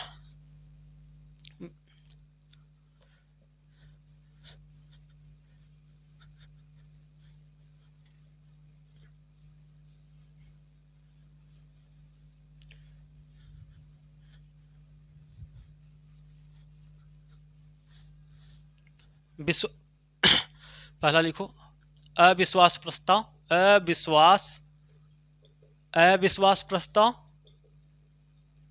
और विश्वास प्रस्ताव, विश्वास प्रस्ताव दोनों ही कहाँ लाए जाते हैं, लिखो लोकसभा में प्रस्तुत किया जाता है, लोकसभा में प्रस्तुत किया जाता है, प्रस्तुत किया जाता है। ठीक है ना, पहला पॉइंट है लोकसभा में प्रस्तुत किया जाता है। लोकसभा में प्रस्तुत किया जाता है। और ये भी कहाँ प्रस्तुत किया जाता है? लोकसभा में प्रस्तुत किया जाता है, प्रस्तुत किया जाता है, किया जाता है, ठीक है, लोकसभा में प्रस्तुत किया जाता है, ठीक है। दूसरा, अविश्वास प्रस्ताव कौन प्रस्तुत करता होगा? जाहिर सी बात है, मान लीजिए सरकार चल रही है तो कौन कहेगा कि अविश्वास प्रस्ताव, मतलब विश्वास नहीं है, अर्थात इनकी बहुमत घट रही है, तो ये ऐसा कौन कहेगा? लोकसभा के मतलब संसद के कौन से? विपक्ष के नेता कहेंगे। कौन कहेंगे बाबू? विपक्ष वाले कहेंगे, ठीक है ना। तो ये विपक्ष के द्वारा लाया जाता है, विपक्ष के द्वारा लाया जाता है, लाया जाता है। दूसरा भाई साहब, लेकिन पक्ष वाले क्या कह रहे हैं? अरे हमारा तो बहुमत है भाई साहब, हम तो एकदम दबदबा बना रखे हैं, तो ये कौन कहेगा? पक्ष, सरकार पक्ष। ये कह सकते हो कि सरकार पक्ष के द्वारा लाया जाता है, सरकार पक्ष के द्वारा, ठीक है ना, सरकार पक्ष के द्वारा लाया जाता है। किसके द्वारा बाबू? सरकार के पक्ष, अर्थात सत्ता पक्ष, वही कह सकते हो जो भी, मतलब, ठीक है ना, लोकसभा, ठीक है ना। क्या करना? विपक्ष के द्वारा लाया जाता है किसके लिए बाबू? सत्ता पक्ष के विरुद्ध, सत्ता पक्ष के विरुद्ध लाया जाता है, विरुद्ध लाया जाता है, ठीक है ना। अगर मान लो अविश्वास प्रस्ताव पारित हो गया, अविश्वास प्रस्ताव पारित होने पर क्या होगा? अविश्वास पारित होने पर सत्ता पक्ष को त्याग पत्र देना पड़ेगा, त्याग पत्र देना पड़ेगा, ठीक है ना। मतलब सरकार गिर जाएगी, साफ सुथरा बात, ठीक है ना, सरकार गिर जाएगी। मतलब अविश्वास प्रस्ताव अगर पारित हो गया तो क्या होगा? सरकार गिर जाएगी, सिंपल सा मतलब है। सत्ता पक्ष अपना बहुमत सिद्ध करने के लिए, अब सरकार पक्ष के द्वारा अपना बहुमत सिद्ध करने के लिए, बहुमत सिद्ध करने के लिए, ठीक है ना। विश्वास प्रस्ताव अगर पारित ना हो, विश्वास प्रस्ताव पारित ना हो तो क्या होगा? तो जाहिर सी बात वही होगा कि मतलब बहुमत खो गई है, तो सरकार इसमें भी गिरने की संभावना रहेगी, ठीक है ना। तो ये आपको ध्यान में रखना, विश्वास प्रस्ताव, अविश्वास प्रस्ताव। तो ये था हमारा बाबू, ये सारी चीजें संसद का लगभग से हम लोगों ने एक बड़ा भाग हम लोगों ने देख लिया, ठीक है ना। चलो आज के लिए बस इतना रखते हैं, संसद वाला हम लोग का चैप्टर सामान्यतः खत्म हो गया, ठीक है।